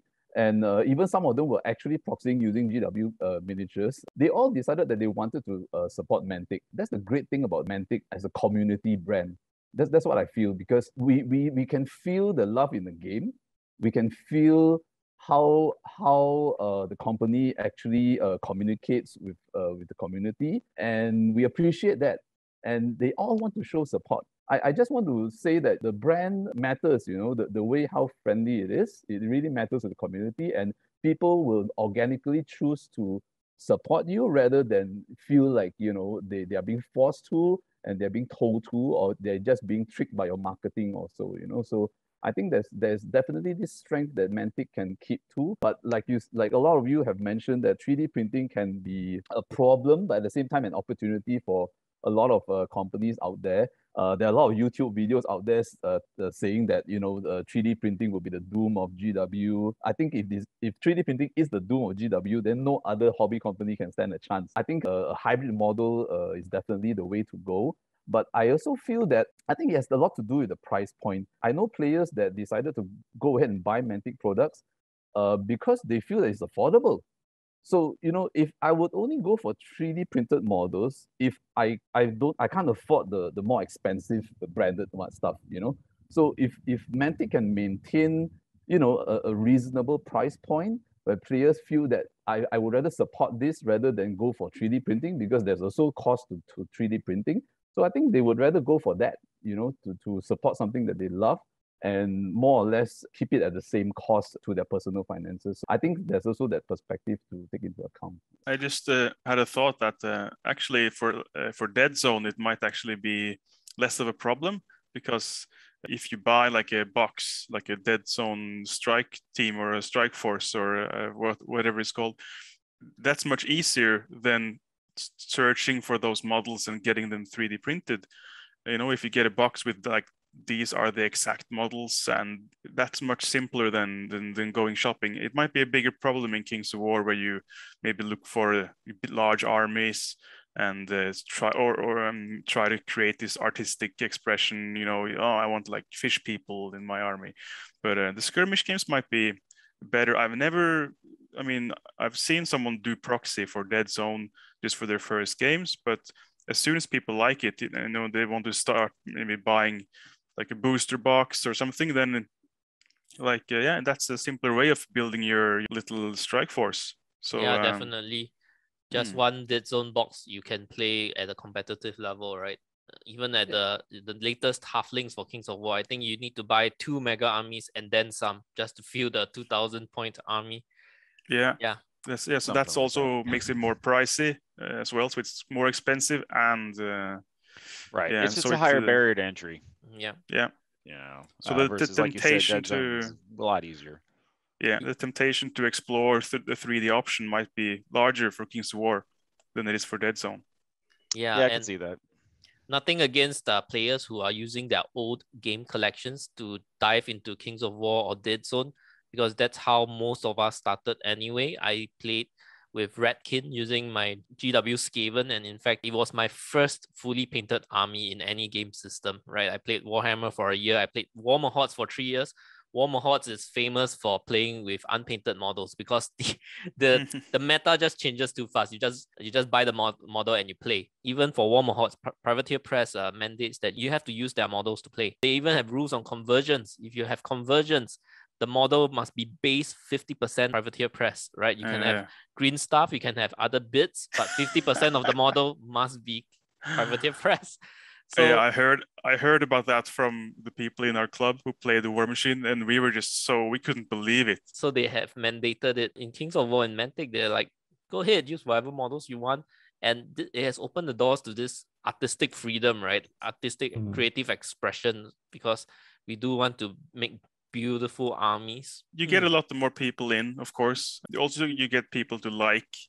They appreciate the company for giving them that option to just play with their old collection. You'll probably always have those. The most casual players, maybe they play once or twice a year. They will probably never buy a new army anyway. True. And the more competitive players, they might be the ones who are sort of always trying to make their army better. I need to add one unit of this to make it more optimized. The more competitive players are probably the ones who do the most purchasing too of models. Purchasing or printing. The people generating sales are probably the players who try to always keep their army top level. Yeah. I'd be pretty interested to see kind of how that would work, because it's not like Games Workshop's model where every quarter there's a new army out that becomes the new hotness. You know, for us for Kings of War especially, I mean it's a 1-2 year update for everybody, and so there's not that constant churn of, oh, I need to buy this new chapter for Space Marines because they're the most competitive. Oh, I got to do this new Eldar craft world now because it's the most competitive. And so, you know, you're not buying 3 whole armies a year, which is you're just updating, you know, and you're playing like, oh, well, armies, I need to get this new unit, but that's 1 box. By the way, they changed box, it. you know. They changed it to Eldari. Eldari, yeah. You know, I'm not here for made up words just because they want the I know the copyright. Hilarious. But that's just a different model. So I'd be almost curious to see like the real competitive gamers, you know, in Kings of War. I don't see them doing that. I don't see them like constantly churning out a new army every single time, because, you know, for us, painting does matter. You know, you can't just take a barely primed army to a GT and hope to win the whole thing. Yeah, sure, you might get best general because you're just smashing everyone's faces in, but, you know, if you're not painted, it's, you know, it really kind of limits you. And so even the tryhards, quote unquote, are still painting their armies. And so that's just, especially for Kings of War, that is a lot higher barrier than Deadzone, where you just have to paint 12 models. Yeah, and Yeah. not trying to limit any players' artistic freedom of expression, and as well as them starting the game using their old models and armies. But really would like to invite players, when you're thinking about starting your next army, keep Mantic models or the range in your considerations. Like maybe I will make a Mantic army for this faction, because I do know that the Salamanders that just came out a few months ago, they are pretty sweet models. But just before they were released, there was also a very popular Patreon that's releasing Lizardman models. And a lot of people would go like, yeah, the Mantic ones are pretty good, but I like this Patreon one better. It's just the aesthetic speaks to me. And like that just breaks my heart, because the Salamanders models are really good. But if they're going to compete with every single STL artist out there, there's definitely people who are able to churn out very beautiful models that will rival Mantic, right? A topic that we've talked about on our podcast, with the kind of explosion of other model agnostic games, what we've kind of found is if we can kind of push the Mantic models so for as a model range to play these other games in. So like the Maison Lab Force, which are just kind of these security guys and rangers and stuff, you know, go great for games like 5 Parsecs from Home, not Frostgrave, Stargrave. There's just been a big boom in those kinds of games coming out, where it is just kind of, here's the rule book, you guys, you know, can figure it out. And so that's been kind of one angle that we've taken, where it's like, hey, you know, here's another way you can get that great value out of the investment that you put into the models. And then on the 3D printing side, it is something like I've got a 3D printer for FDM stuff. And my buddy Rick has both resin and FDM. We use it to kind of supplement. Rick kind of famous is like, I have every single model for Deadzone. We do really still like make that push to get Mantic, you know, models and content when we can and where we can get it. I have an elf army that I haven't really had a chance to update to like a 3rd edition standard yet. They are predominantly Mantic, with the exceptions, the 3D printed chariot, because I need one for the tournament. And then my Dracon riders in the back there were 3D printed as well. But I you know, that was something I really took on myself, where it was like, I want to, if I'm going to be a Mantic Pathfinder and I'm going to, you know, demo these games and try to get people involved, I'm going to put that foot forward and say, hey, you know, this is the Mantic model range. I know elves are kind of famously they get a lot of flack, right? How are the elf models? They're honestly not bad. I do like, they're not heroic scale, which is what you get from a lot of other model ranges. So the proportions are more slimmer, I guess. They're fun. I have found that I do like the kits and everything like that. I still have a bunch of ones out there. You can see I also have a lot of fun with my hobbying. Are they googly eyes? Those are googly eyes on my herder there. Nice. Yeah, I think the elves get a lot of flack, but the palace guy are actually pretty nice. There's a lot of great ranges, especially now, like Northern Alliance. Oh my gosh, those models look so good. And they're continuing to create a lot of great models. And I was kind of thinking, like, on the 3D printing side, like we've talked a bit about some hybrid models. It is going to be the way of the future, and you're either going to fall by the wayside or you're going to have to adapt and compete. There's a famous quote where it's like, I'm not in the wagon business, I'm in the transportation business, right? And so you adapt and change. One thing that we've kind of toyed with, because we've talked about it on our show, Mantic maybe being able to release old STL files for models that they then have out of print or have moved on, like they with Deadzone 3rd edition, there's going to be new hard plastic Marauder orcs coming out. And so it's like, well, you might have the 3D model of that old mold for the old designs. Maybe that's something you can start offering out to people. To the point, the Patreon you kind of mentioned is a huge revenue generator where their whole business is this subscription model, right? So that could be something I think could take a serious look at as like, okay, knowing that, as soon as these files get out, they're in the wild and you really have no control over them. Being able to do a subscription where it's like, okay, you guys come back and we'll have 2 old models and maybe one that is STL exclusive, right? Or something that's, you put a little investment into that space. It's a huge business decision. Right. When to make that pivot and what that's going to mean to other production concerns.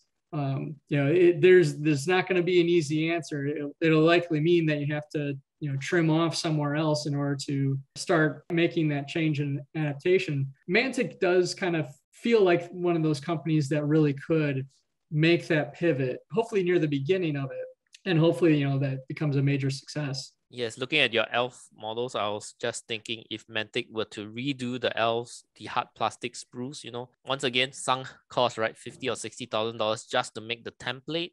And they always have to wonder, am I going to sell enough units of it too? Because other than the template, there's the production cost of every single sprue, right? So they have to always figure out and make that decision. Are we going to sell enough of it just to make it worthwhile to earn back the template costs and then some, right, on top of it? Yeah, I think I can just add on what I gathered from my visit to Mantic was speaking to Dave is they only want to come up with something that isn't really out in the market. They want to come up with something that is unique. They don't want to just come up with elves that are already made by other companies. I think because there's a risk, right? That they're not going to sell enough. Yeah, like the off-mark elves are pretty nice. So if they want to come up with elves, they have to be even better than the ones from off-mark, for example. So of course, those are really nice elf kits. They have the light armored and the heavy armored ones. If you look at GW, when they produce like hero models, named characters, and it's just like a small model, like what's that Fire Slayer guy called? And whatever he's called. Godtrack, I think. Godtrack. Yeah.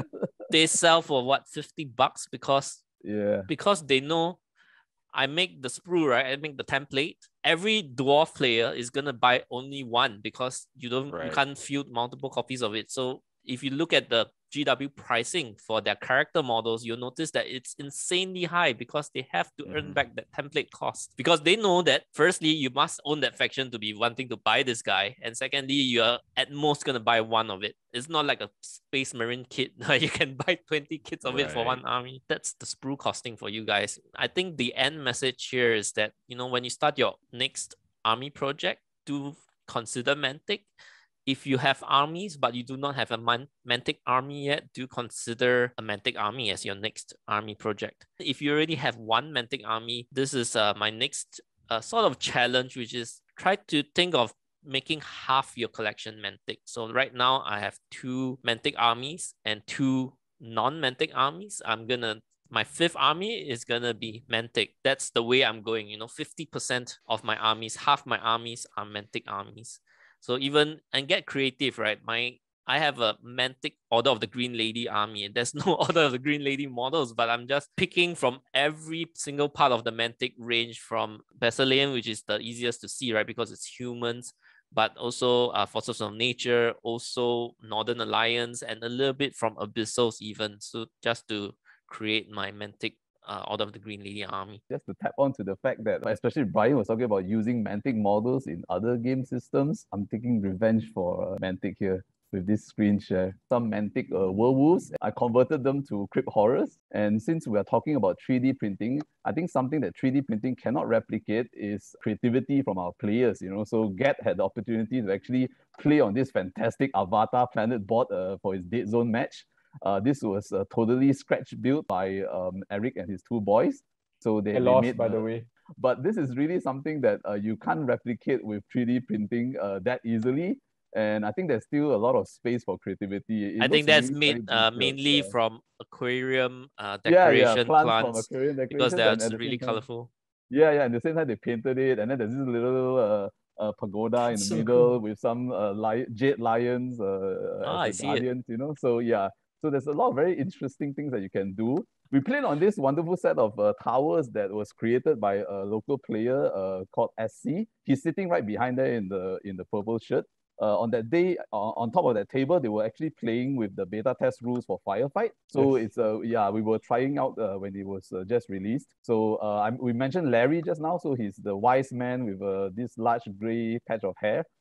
He has the largest collection, and he kind of donated all the terrain to us, including the two mats that you can see here. We had two kids, one who was 9 years old, the other who was 14. They did pretty well. That's what I wanted to share. All right, so that brings us to a perfect segue to talk about other Mantic games. For those of you who only exclusively play Kings of War, we would like to invite you to try out other Mantic games as well. This is another way to support Mantic games, right? Number one on our list is Deadzone, because all 6 of us here plays Deadzone. I'm so glad to have Deadzone in Singapore because I have Kings of War as my big army game, right? And then I've been searching for a skirmish game for a very long time.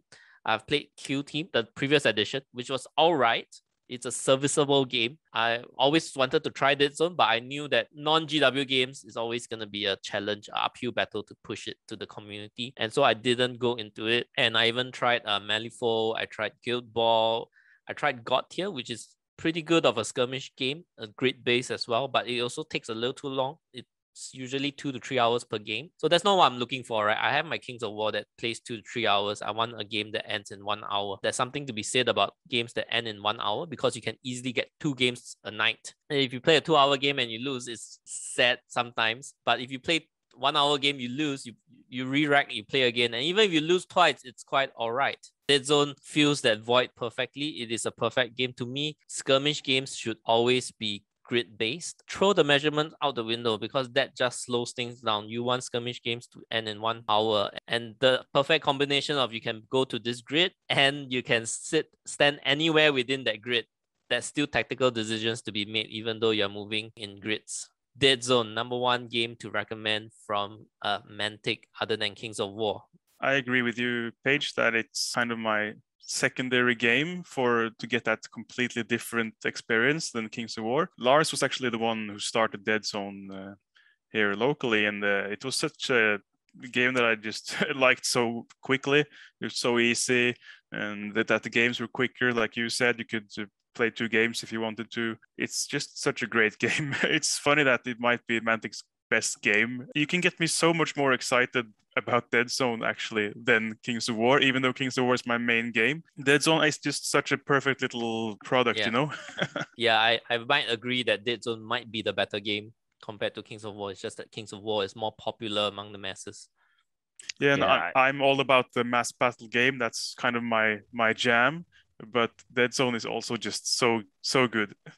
Yeah, well, I think a lot of it is just the lower barrier to entry for Deadzone. I mean, you get 12 models and you can play this versus having to build a large army. And I think a lot of Kings of War's popularity is because the Warhammer Fantasy community is switching over, and so when you have a large population adopting the game, all of a sudden your small niche mass battle game becomes quite large because you got a lot of people playing it. But yeah, I definitely agree that probably If it wasn't for Kings of War taking off like it did through, the serendipity of them introducing second edition about the time Games Workshop kills off Warhammer Fantasy, I think Deadzone would probably kind of be Mantic's primary game.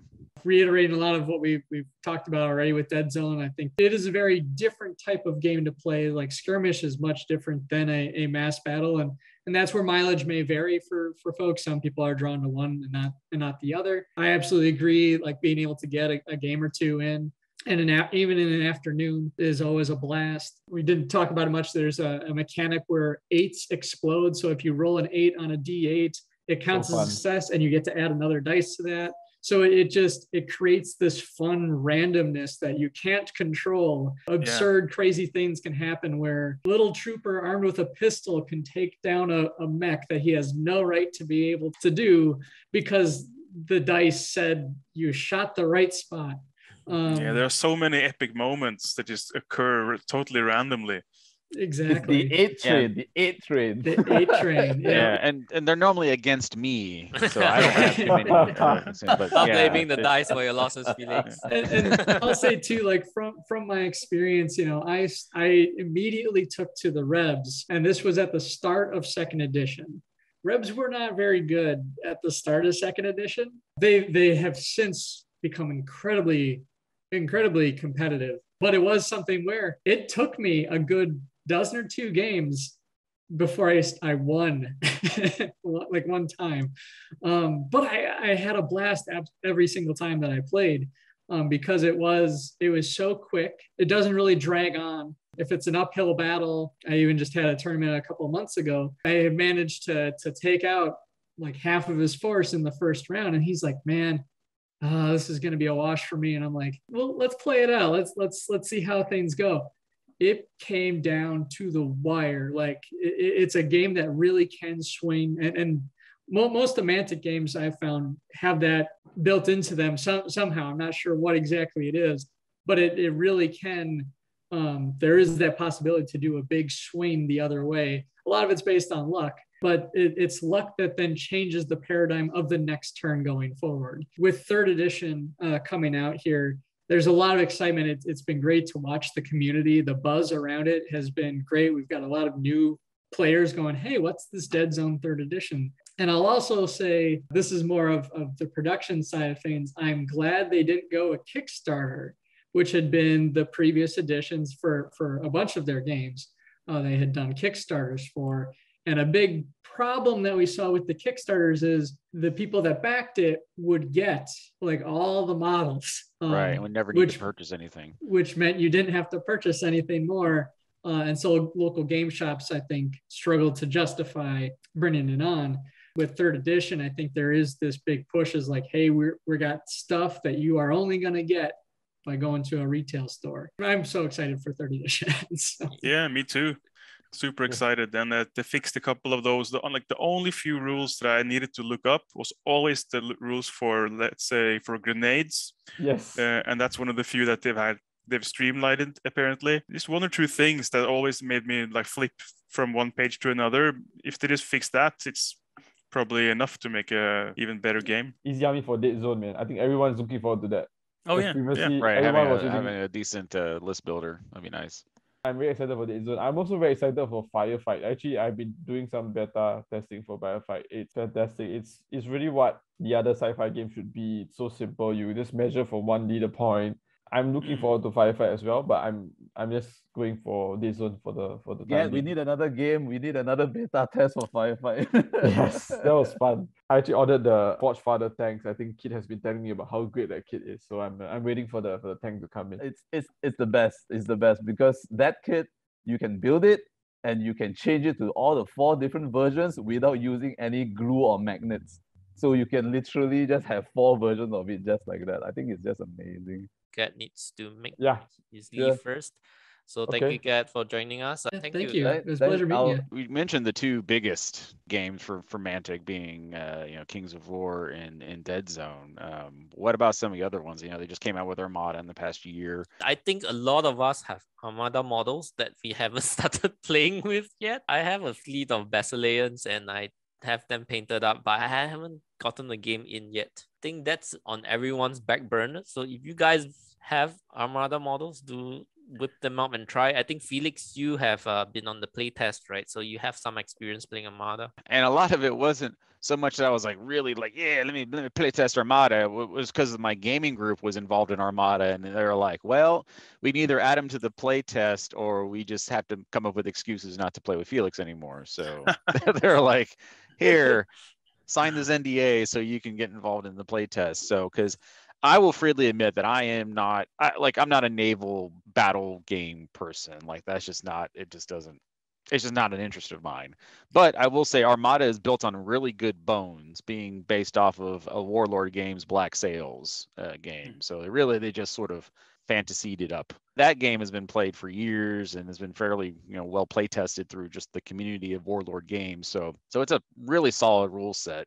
It's just not something that I'm interested. I'm just like, that's cool. Let me go play Kings of War now. But if you are interested in a naval fleet action game, like you can't really go wrong with Armada because it's very solid. And they got a lot of cool lists that are coming out, new fleets and stuff like that. And so it's, I think it's only going to get better. How many models do you need to get like a decent game? It's kind of the same as Deadzone in terms of like it doesn't require a whole lot. I was coming up with some fairly trash quote unquote type lists, and that was like 12 ships. And that's pretty high. Like normally you're talking 6. I mean, you probably get 2 of those, a fleet box and a fleet booster box, and that's probably enough to get you what you need in terms of kitting out. Yeah, because I've been tempted to try it. I have an event coming up in January, and I've been thinking about something to have like on the side program or for like an evening program, and I've been considering Armada, but I don't have anything at the moment. So I've been kind of thinking, how quickly could I get what I need, to maybe build on the 2 forces. Plus side for Armada, when it comes to the actual playing surface, it's fairly terrain light. That's how the naval ships work, right? It's always moving, and you can only go on a trajectory. That's why even a little bit of the terrain affects the game quite a bit. But you don't need much. So that's from a game organizer perspective, it's not like Kings of War where you're trying to. You're paint hills for the next event. You're trying to get 8 to 12 pieces of terrain per table. There's a limit to how much. There's a limit to how much stuff could be floating out in the ocean. Right. So in that aspect, it's easier to do a game because even if you do a 150 point fleet, you might be able to get away with a demo game for folks with 10 models. So it's a very model count light. Ships are much faster to paint than humanoid models. Like a white undercoat and some washes can get you a long way, perhaps. The hull is like most of it is just one color. The contrast paints. Oh yeah, right. Mm-hmm. That should work. The good. hull is the wood color, and the sails. That's the 2 predominant parts of the ship, right? The hull and the sails. 6-foot table, or do you go down to 4 feet, or the mat that Mantic sells is 120 centimeter by 120 centimeter, so about 4 by 4 feet. You can move across that map quick. I've been teaching myself how to play because I got 2 local game stores like 10 minutes from where I live now. When I was checking them out, I noticed both had Armada models. I'm kind of in the same boat, in that I'm not much of a naval combat guy. But picking up the rules, it's like, oh, okay, yeah, you're always moving. You're changing your direction. At this point, this is when you shoot. And it's another one where it's like the movement and really figuring out that angle makes a huge difference. Yeah, if you're able to cross the T, that really it's where like one ship comes and you got the other one facing like basically you're shooting right down through the entire through the whole ship. So. And I guess that's, if anything, you can say kind of the common thread that kind of runs through Mantic games is like a lot of the times movement is pretty key. Like in Deadzone, even though it's a quote unquote simplified movement, it's still pretty important where you place your model because like you said, if you get up on higher up, if you manage to get your opponent out in the open with no cover, I mean, you're stacking dice bonuses on top of stuff. Kings of War is almost completely one in the movement phase, and then Armada too, it rewards good movement. It's that thing where it's like you make the rest of the rules fairly light and simple, and then you just really kind of put it into the movement where that's where like so much of the strategy really comes into play. Yeah, great tabletop game. The most important part should be the movement if it's a great tabletop game. Because dice is something you can't control. I remember Fred listening to one of the Giant Dwarf podcast episodes that you took part in a Warhammer Fantasy tournament or a Ninth Age tournament after being away for a while, and then you said you charged a chaff unit into one of the opponent's unit, and then because of initiative, he strikes first and kills off your chaff. You're like wondering to yourself, why did I even charge it in the first place? This is stupid. Yeah, one of the weakest spots of old Warhammer, and Ninth Age still has that weakness. Yeah, why even charge if you only get killed? You know? Yeah, it doesn't slow him down at all because you're dying on your turn. He's still doing whatever he wants on his turn. Yeah, and if you're stupid enough to get another unit in there, then he kills off the chaff first, and then he wins the combat resolution because he killed all those other guys. You know. So and then he breaks your unit. Yeah, in Warhammer, it was very stupid to charge in with something that died easily because they would just award free points for your opponent. Right. Armada is way easier to transport than Kings of War. I'm not a naval combat person as well, but I just thought the ships looked nice. That's why I bought them. For sure. Yeah, they do look. They're really good looking. I've got a Basilean. And Get did chime in a elf little ones bit. look so cool. Yeah, Get chimed in a bit that one of the weakness of Armada was it only launched with 2 factions. Right now, it's at 6, so it's a little bit more decent in terms of the range. So like when it launched, if you didn't like Orcs or the Basileans, you have nothing to buy. Yeah, you're kind of screwed. Yeah, that's what the issue I had because my gaming store was just like lousy with terms of like they had beginner boxes, they had Basilean and Orc boxes all over the place. But I'm like, I want to play dwarves, like because you knew dwarves were coming. Like even when Armada dropped, like we knew it was going to be Empire Armada Dust and Empire Dust next, right? Dwarves were coming out, so it was just like, all right, cool, still waiting. Like, and then turns out my store ended up not ordering because the other ones didn't move. Sell, right? So they didn't order the dwarves. I'm like, I think on Mantic's part, they might want to consider having more factions ready to go before they launch a new product next time. Let's talk about another game. I didn't have it on the show notes, but we'll just quickly touch on it. Then that is Vanguard, a pet topic of some people. I know what you want to say about the Vanguard page. Are we going to sit here and diss Vanguard? Well, I think Vanguard has its fans and it has its place in the market, which is a complex skirmish fantasy game.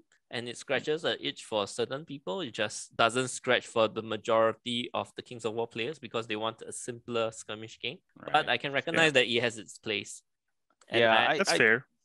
The folks that because Rob talks about it on Countercharge, and the folks that really got into Vanguard at his local store were the Infinity players, because Infinity has a fairly crunchy rule set, and so that they were using it almost like the fantasy version of Infinity, so they really liked that.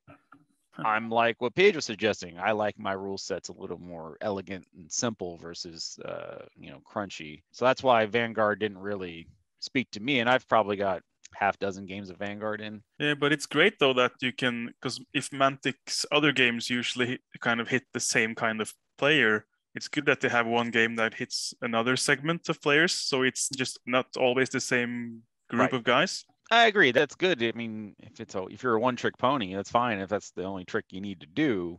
But if you want to reach out and grow your community and kind of grow the player base, a lot of where the Kings of War community was kind of like on Vanguard, it was because we were told it was supposed to be an introduction to Kings of War. Whereas I think it's not an introduction to Kings of War, the game, it's an introduction to Kings of War, the models world. And the universe.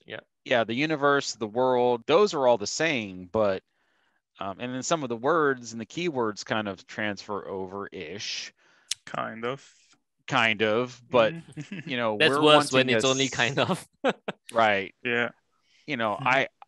I want a simple game like Kings of War, in terms of like a skirmish game, and it seems it's a lot more crunchy, and so kind of like, do I really want to do that? It is. I mean, it has some part of Vanguard is fascinating that there are several ways to achieve your goal. You could do it via so many options. So you can even do it with isn't it something called like a group activation, Group that your leaders activations, can yeah. activate. So you can either activate like this guy, or I can have my leader activate several guys together. Right. I can So you have a group understand that shot you option could or a group charge option, you know. yeah, it's kind of interesting that there are several ways to the goal, but I didn't feel like I wanted to play it more after I played it. It's like, well, sort of. Right. I gave those demos and it was kind of like, okay, cool. Let's do like a 500-point game of Kings of War or something. That's a little, I think, easier Yeah, for let's try folks to wrap their Deadzone. brain around. Yeah, or do Deadzone. Yeah, exactly. We were kind of hoping for Deadzone in the Kings of War universe. A fantasy Deadzone. Yes, a fantasy that's exactly Deadzone. what I was wanting. Yeah. And it's a weird thing. Like I actually ran the Adepticon tournament for Vanguard, the one and only at this point, just because it came out in 2019. It's a weird space because when you start playing it, things can go fairly smoothly. It's very wordy to explain a concept because it's like you have to explain it with words. But if you could like just show somebody like how this works, it's like, oh, okay, it's not that complicated, but it is. Like I know from my own TO perspective, I'm like, okay, and now I have to remember, like, because they released with, every faction in Kings of War basically had a Vanguard army, and they each had their own like unique ability and stuff like that. And so as the TO, I'm trying to like remember, having only played like 2 factions at that point, it's like, man, there's so much to try and remember and understand, and rules as written versus intent. I do think they released kind of a compendium that combined the Ice and Iron expansion and a lot of the errata worked into the rules. It is still kind of that crunchy game. I know from the TO perspective, again, like running a tournament for it was very difficult to pick the scenarios. There's like over 15 scenarios you can play in this game. They are very campaign oriented because there's a lot of asymmetric play, which I love. I'm a huge fan of, but in a tournament, that's not good. Yeah, it's like Save the Princess. Like it's how often does the invader win that one? It must be like 9 times out of 10. It probably is won by the defender. Or burn the stores. It's a lot of attacker defender stuff. Yeah, I won the dragon eggs. I had scouts, and I was thinking, well, if I just bring scouts, will I be allowed to take the dragon eggs? And yes, I could. In the original rules, you could. Yeah, I hope they've patched that up, and that's good to hear. A lot of the scout stuff got patched, and some it was of the so other obvious. It was just so obvious to me when I looked at it. Like, well, I can win this very simply. Yeah. So, I'm hoping if they do a second version or a second edition of Armada, because I didn't play Deadzone when it first came out for first edition, but I heard it was kind of rough, and so second edition really kind of cleaned up Deadzone to where it's kind of at now. So even third edition is going to be even more of a evolution versus a revolution, and just cleaning up a lot of the things that came out. Yeah, a Vanguard 2.0 could be good. If they can make it more to like a fantasy Deadzone, I'd be a little happier. But hey, like you said, we're trying to scratch. Mantic's trying to scratch different itches, so I could see why they wouldn't, and they kind of keep with maybe a streamlined, still sort of crunchy.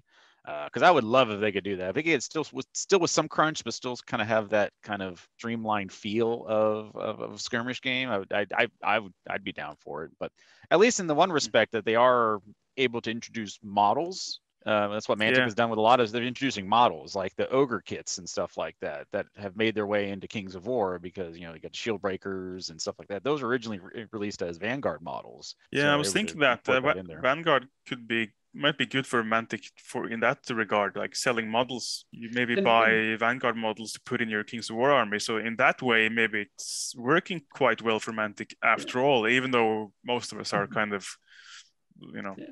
It's a good campaign set too. Like it's not like the one-off games are like, all right, where it really I think excels is when you are seeing units that were introduced into Vanguard become units in Kings of War. They want to have that sort of ecosphere where models in Vanguard end up in Kings of War, and I think they want to intentionally do that with Deadzone and Fire. Once they can get their other sci-fi games up, have units that are in Firefight, end up in Deadzone, and Deadzone units end up in Firefight and stuff like that. Because, like, for example, the River Guard Dam Buster, which is a Vanguard unit, is now a Kings of War unit. The Winged came out for Vanguard. That's right. Everyone's favorite model, the Goblin Winged, was originally a Vanguard model and then got ported into Kings of War. So I do like that they're able to have that sort of ecosphere where units can kind of go from game to game.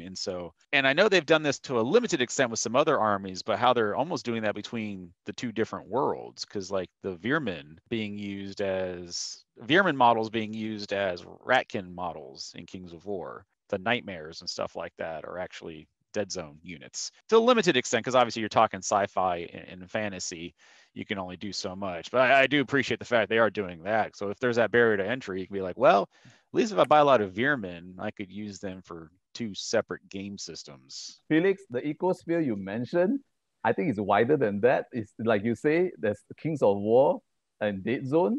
But I think some of us did not catch when they updated the Veermin list for Firefight, the beta test. They actually added 3 Kings of War units into the Veermin list for Firefight beta, namely the Claw Shot, the Mutant Rat Fiend, and also the Death Engine. I can appreciate that Mantic is doing that and kind of allowing you to, yeah, sure, there's a barrier to entry and some stuff, but you can kind of start small. You get a couple of Veerman models and stuff like that. Then as you build your Veerman models, you can go to Firefight, or you can switch over to Kings of War with, some few other purchases. And even, I think a lot of us have played the tournaments for Kings of War, but I mean, there are 1,000-point games that you can very easily do as if you're just doing, basement level gaming. Yeah, you don't have to do 2,300 points of a certain army with your Mantic stuff. You can get 1,000 points. Yeah, I'd like to circle back to the fact that Felix coined a new word, and it's called third zone.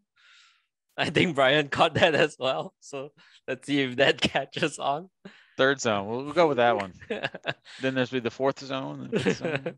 Just to wrap up about Vanguard, I think Fred knows what I'm talking about, because I did say that on a Countercharge episode when they did a quick fire question, and I say why whisper into Bronny's ear, and I said remake Vanguard. Yeah. And I don't think that it's possible right now. The business decision just doesn't make sense. But hear me out, Mantic, if you're listening to this is a serious suggestion. You don't have to pay me for this. We have Warpath, Firefight, and Deadzone.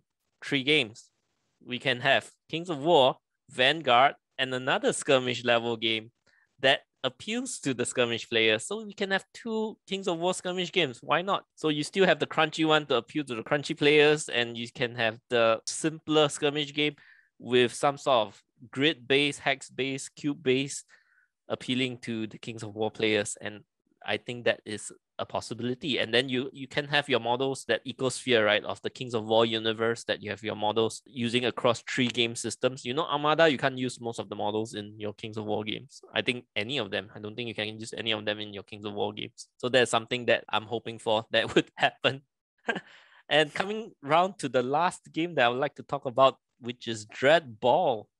It is something that piqued my interest. There's a very small community of Dreadball players out there, but every time I hear people talk about it, they have good things to say about it. So Bryan, and I think you're the only one who played Dreadball, I'd like you to introduce Dreadball to us. In the Warpath universe, this is the end-all be-all sports game going on across the entire galaxy. People watch this game. It's a hex-based system. This is actually a picture of Ultimate, which is a multiplayer one. Like up to 6 players can play this version of the game, which is why you see a bunch of different models. Your goal is to basically grab this titanium ball. They have like special gloves to launch it. You want to get into this area, this kind of honeycomb space they call the strike zone, and you're basically throwing the ball towards that arrow looking target at the far end. And you can notice on this side of the board itself, there's a couple of pips that denotes like how many points you score based on your position. It uses D6s. I use all my actions, then you will use all yours, and we go back and forth and back and forth. It's a swinging score pendulum. So if I score 2 points on mine and you score 3 points on yours, it swings back 1 point in your favor. So you can do kind of the blowout games where someone gets to 7 points. The game's over, they won. You have 6 players on the pitch per side. You can have more in your little bench area that can be brought on at different times. It moves very quickly. It has a fun doubling mechanic. I'm going to go and pick up the ball. You have a 3 dice test that you do with D6s. Maybe you only need 1 success to get it. But if I were to double the number of successes I need, my guy gets a bonus action to go as part of that singular activation, which can be like a run or a throw. So it can be something where it's like, I got a guy, going to have him run up. He's going to pick up the ball, doubles that. He's going to run down the pitch. He's going to throw the ball to one of the other players. I catch that ball. I doubled the catch. I'm going to run that guy a little further, and then I'm going to throw into the strike zone, all as kind of like one activation. So it does have that appeal to me with that randomness, right? Where sixes explode in this case. So you really can go, okay, I've got one dice and I need to get 3 successes. It's like, can I do it? You can pull it off if the dice believe in you. So they call the players' turns rushes. Even when you score, your players stay where they are, and then the ball launches at the middle of the field. So it is something where you really are playing offense and defense in kind of this very fluid state. Because if I go and I score, it ends my rush immediately. A new ball is going to launch, and it's the other player's turn. It's got a great risk it for the biscuit kind of rule set to it too. That sounds pretty similar to Blood Bowl. I think they have this mechanic called go for it. There is fouling within the game. So there are rules that you can break, but it gives you a lot of bonuses. And it's opposed dice rolls for some of these player interactions. It's got a lot of different kind of races that all play differently. You have a deck of cards, you draw a hand, and so you have cards that kind of help modify what you can do. There's cards that let you do like another activation. Overdrive is kind of an offshoot. They have giant models within Dreadball. This guy, so he's like on 3 hexes at once. He can really chomp on people. My convicts team, they rely heavily on fudging the rules. In fact, one of them has a rule they just can shoot an opposing player. Just illegal. You just shoot them with a gun. Just pull out a pistol and just shoot them. That's well, that's a foul. Right. You can get like a player ejected from the game, and you got you can bring more players on from the bench. I don't know. I didn't know you play Dreadball, Felix. A couple of games here and there. I like I said, not nearly as much as Bryan's probably played. I probably say I can count on one hand the amount of games of Dreadball I've played, but I do have a convicts team I painted up because I wanted to paint orange, and they're in prison fatigue. So yeah, orange it was. It can be very fun in terms of being able to do those sneaky things. Because I know part of it too is so at the end of a player's turn, at the end of your rush, you basically flip over a card and there's a little number on it. You can move the ref that many places, and so, basically if they're within range of spotting a foul, like there's a little dice test to see if they saw what happened. If they saw it. So I would frequently have I would move the ref like, oh, let me go check out this corner of the map, and they would just kind of wander away from the action, because I was like, I'm having to do all this dirty underhanded stuff to try and get the ball and take out opponents and stuff like that. So meanwhile, he's trying to get the ref closer so he can spot those fouls. And then I know there's a test that's involved that if a foul does get spotted, but if you have like the fans on your side, it can kind of add to your test and stuff like that, and just there's various other things that can go on. So it's kind of neat in that respect. I've heard it described as a less punishing version of Blood Bowl. I think less punishing and faster have been the words people have told me about it. Like Dreadball really does kind of have that with that doubling mechanic. Really has that high energy, like, oh man, I'm about to pull off this amazing play. Like, I can't believe I've made it this far. I've only had 1 dice and I need to get 3 successes. Like, I had there's a great high from that. I had the one play where it was just like, you're on one side of the map, you're able to make the pass to a guy who was then able to pass to another guy who was able to then shoot. And it's just like, that's a lot of tests that you need to, because you need to pass to throw to even make it sure it's near the player. Then the player has to catch it. The player has to make another pass, then another catch, and then a throw, and then they actually hit. I mean, it's just, it was crazy. I think it's worth giving it a try just to see if you kind of like it. There's a lot of teams to pick from. A lot of different flavors, but it is also very much like a board game. It is something that could be packaged and brought out to someone. It's like, hey, let's just try out this game. There's stat cards that are pretty streamlined. I think other players have told me it's like, if things are going poorly, it ends quick. Like, it's another game you can really play within an hour. Paige, I think we really need to give it a try because I took over the entirety of Gad's collection of Dreadball and I haven't played a single game. We'll give it But a try. I'm really glad that the Cyborg team is actually going to be featured and playable in Deadzone for Maison Labs. So I'm pretty excited about that too. I have a few quick fire questions just about Dreadball. So the first question is, what sport is it based on? No, Ronnie will say it's based off this game called Whirly Ball, which is where you're on go-karts, you have a little scoop, and you're picking up a waffle ball and you're whipping it at a basketball hoop. All right. Maybe. It is a fun, like, I use the reference of it's like rollerball meets rugby or lacrosse. I think is Actually, another great game. Handball would be another one that's Yeah. similar. Yeah, I'd say probably handball, a little bit of rugby. There's no goalie like there is in handball. Like in handball, there's actually a goalie defending the goals. There's not really a dedicated person per se set up behind the scoring areas because there's three. I mean, yeah, there's three areas you can score on each person's side. Yeah, it's kind of hard to can't really dedicate one person to. I mean, I guess you could technically, as a strategy, do that. As a strategy, you could dedicate. How many people in each team? There can be 6 players on the pitch at a time legally. There is a foul where you can bring another person on. But generally speaking, like teams are around. Yeah. Well, and there's a team that excels in that because they're all little clones, and it's like, yeah, it wasn't me, it's the other guy. Yeah, there's they basically, instead of that particular player getting put in the penalty box, and be another player from the team because it's like it wasn't me, it was that guy, and it's like, oh, and they put the guy who has nothing to do with the action, who's on the other side of the pitch, he gets thrown in the penalty box. Yeah, he gets ejected, but the other guy who actually committed the foul is still in play because the team boxes when you get one has pretty much all the players for a standard team. Generally speaking, there may be a max of like 10. It's going to be your average. So like 6 players on the pitch and then usually 2 to 3 alternates on the sub bench waiting in case someone gets. And you can customize your team as well, right? As in yes. You can. All right. Is it an alternate activation or you go, I go game? It's a I go with everybody. Like I said, five activations. So I can activate 5 of my guys. I can do my whole turn. And then the other player goes and they'll do their 5 activations. Does it switch over when you fail a certain action? That's what happens in Blood Bowl. If you lose control of the ball, if you basically drop the ball, your rush ends. Right, that's similar to Blood Bowl. Similar to Blood Bowl, yeah. What else? How long does a typical game take?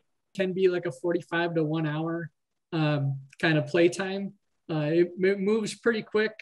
On average, how long does it take? Yeah, I think that'd be average. That's awesome because Blood Bowl is up to 3 hours. Yeah, Dreadball moves at a really good clip. The first to 7 points, or whoever's in the lead after 14 rushes. Each player gets basically 7 turns. Yeah. Yeah. For Blood Bowl, you have 11 players, and the thing is, you activate all your players, but the moment one of your players fail its action, your turn ends.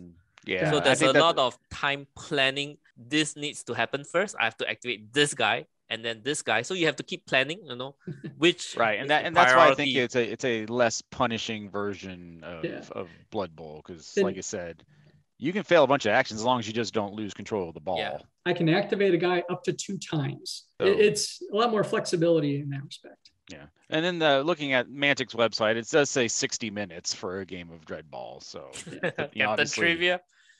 Well, well, like I said, once you start, getting into the game and you got players that are a little more experienced, it can get down to 45 minutes, depending if you get one of those, you just happen to have hot dice and just no one's dropping a ball and you're just making every shot.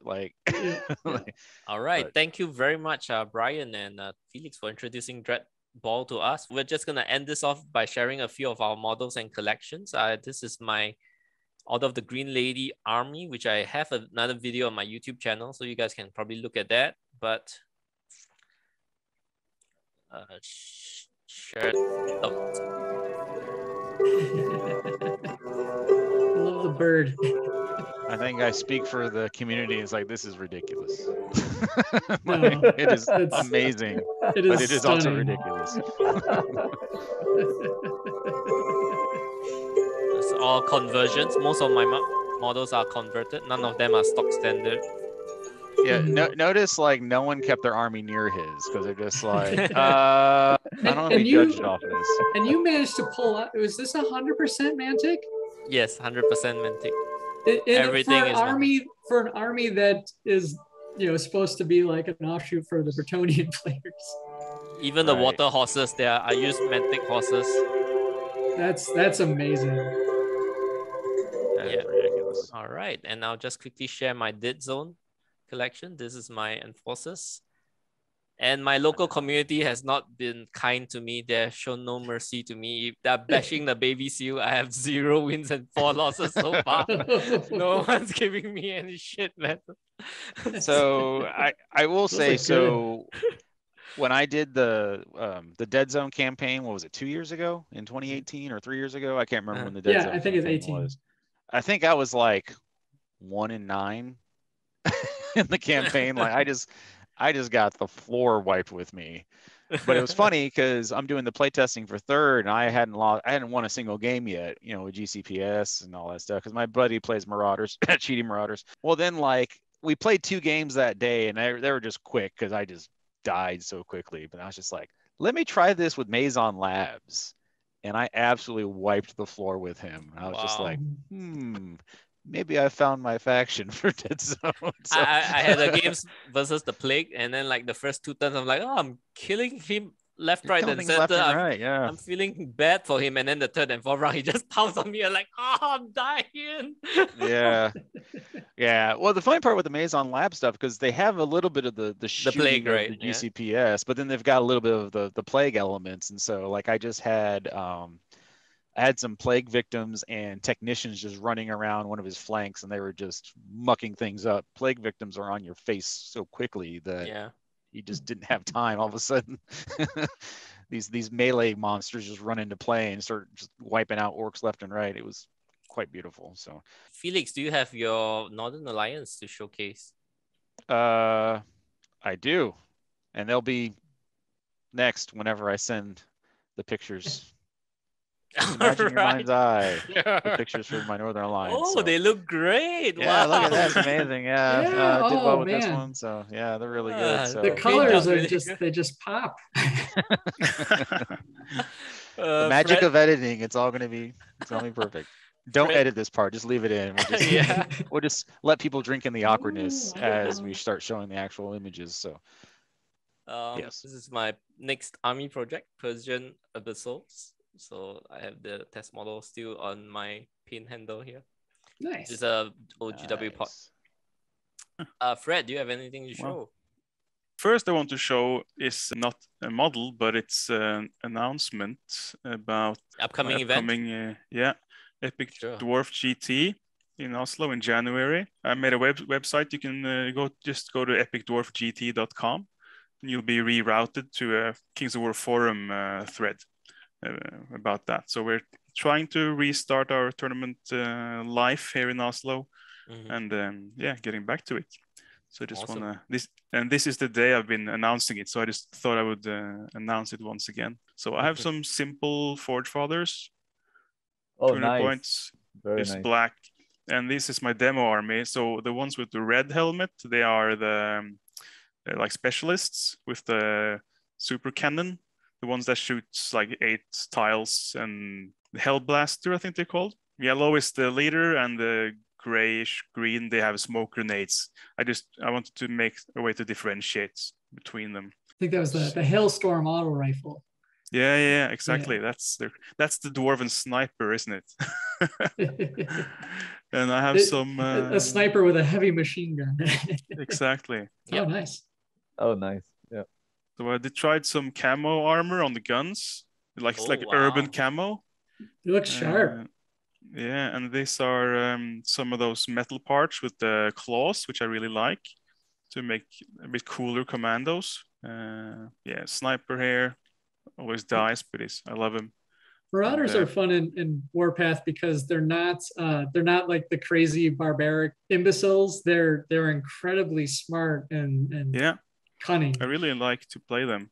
Plague victims. to go with my Marines, which I painted up in a very, it's kind of a tribute. I painted these very dirty to match Lars's models because he had the Mason Labs force. I just wanted to complement the force and make it larger. Right. So just made some of those. I also made a plague list, which is quite large. Nice. See here, with one of those big guys. I forget the names of half of these. Just going Did you through see it. Did you see the new Plague Teraton model? Looks fantastic. I did. It looks wicked. Yeah, I like this one too, but the new one looks cool. Oh yeah, they're both good. They're both good. Mm-hmm. Yeah, so I remember also killing both Plague Teratons, and then the guys that's one size smaller just destroyed all my enforcers. Yeah, so I also have some. Here's me and V-Dog playing on my table, my custom Deadzone table. Nice. It's fun to play on, but it gets old after a while because you learn that shooting is king on this particular table. Got the rules on the side and everything. I also wanted to share my own this because this is about Mantic. So some of my Mantic undead, my blue undead as they're called. The mummies, right? I think they look really nice because they look like hooded heroes with all the cloaks and all. Yeah, pretty cool. And also zombies, which are super easy to paint. Ninja mummies. Yeah. And I have some. I usually pick a color and then just go quite heavy with those. Like my orcs are like green armored. Right. And that's a good way to tie an army together or a force together. It's just absolutely. Mm-hmm. So just pick some of my orcs here. And more hi-hat. Wow, an the axe sword. The drum is custom made. Is it custom made? Those drums? Yeah. It's an actual miniature you can buy. It's from Impact Miniatures, I think it's called. You get the drum kit. You also get the lead singer and the guitar player, and they're all orcs.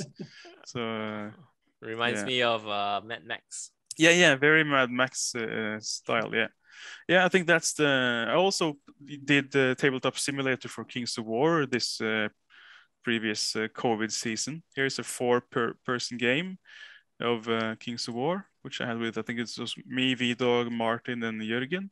Also worked surprisingly well, actually. With so Tabletop Sim works for Kings of War as well as Deadzone, but it's even better for Deadzone though. Yeah, that's about it. I kind of need to leave now. Well, it was great meeting you, Fred. Yeah, thanks you too, Hey, and thanks a lot, Fred. Paige, thanks for having me on. Awesome. It was fun. Do you see this screen all right? Yep, I'm seeing 2 Striders. Yeah, and so this was actually, I was thinking about showing it earlier when Kit, you were talking about the customization and flexibility of the Mantic models. Like these, I like Gundam Striders. Oh my god. Oh, I see the V-fin. And so these are actually 100% Mantic model conversions in a lot of bits and pieces from terrain kits. Painted up my GCPS to look like the Earth sphere, the Federation forces. And I did my Marauders are actually modeled after the Zeon. The Zeon army. So he is less Mantic percentage. There's definitely pieces of that goof in the back there that is a different model. Do you use actual Gundam bits? Those were actually from SD model kits. So this was actually the original 8th team model kit that I did, where I grabbed the shoulders and the shield were actually from an SD Gundam, and then the backpack as well. But the other two, I was like, I need to make this as 100% Mantic. Yeah, the SD kits are the cute, what the Japanese call chibi size. So they're like cute bob-headed scale of, so it kind of fits the 28mm scale for Mantic. Yeah. These are just my Reb Dreadball players. Had a lot of fun doing those. Wanted to show off, this was the model I was trying to show off earlier, was an Infinity model that I converted. These are actually elf arms that I added on to make them a Rin sniper. Yeah, I think Infinity models are common conversion proxies. or proxies for Mantic Deadzone. And and then I made my enforcers to be Star Wars based. Oh, wow. Look at the resistance symbol. I did these guys as like clone troopers. Wow. So I just have fun with my paint schemes. Yeah, just like the terrain that I've thrown together more lately. I've been making more buildings. This actually even predates 3rd edition's announcement. I wanted terrain that was like in a living world before the Deadzone destroyed it. So really went to town and did a lot of that. Those are some fun pictures. Thank you very much for coming on the show and sharing all your stuff, guys. I know it's been a little bit tough having 6 people on the show, but we did it. We're at the end, and hope that by the end of this podcast, we do inspire people to buy more Mantic models to support this wonderful company with all the games that it's been coming out with. Definitely, if you do see those beautiful 3D armies that you really inspire you can go for it, but do consider Mantic in some of your army choices. Hopefully we covered the width and breadth of a lot of the Mantic world. These games are great. You should play them. Yep. Let's try Dreadball. Yes. Yeah. Armada and Dreadball next on my list. I'm like full breath of all the Mantic games. So with that, I think thank you very much, everybody. We'll call it a show.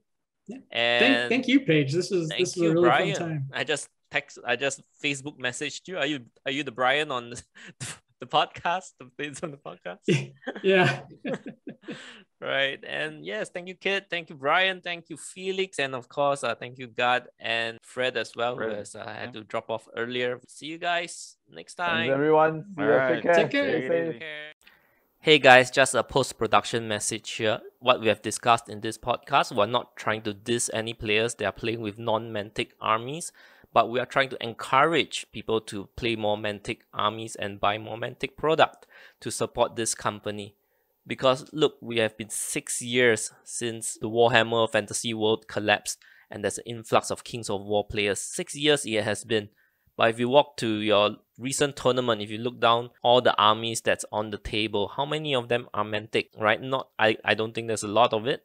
Unless, well, it's one of those Clash of Kings events where Mantic will give you a free ticket for fielding the best Mantic army, right? But otherwise, we don't see a lot of Mantic armies still. Imagine if Mantic mandated that, you can only play with Mantic models at tournaments, which, by the way, almost every other miniature company is doing. How much more money Mantic would have made by implementing this rule. But they didn't. So on the flip side, how much money they have missed out on because they say, no, we want you to play with any models you want to play with, and we can only hope that you would buy our product and support our company. So as much as we sometimes get swept up with cool army ideas, artistic projects, do keep Mantic as one of your consideration.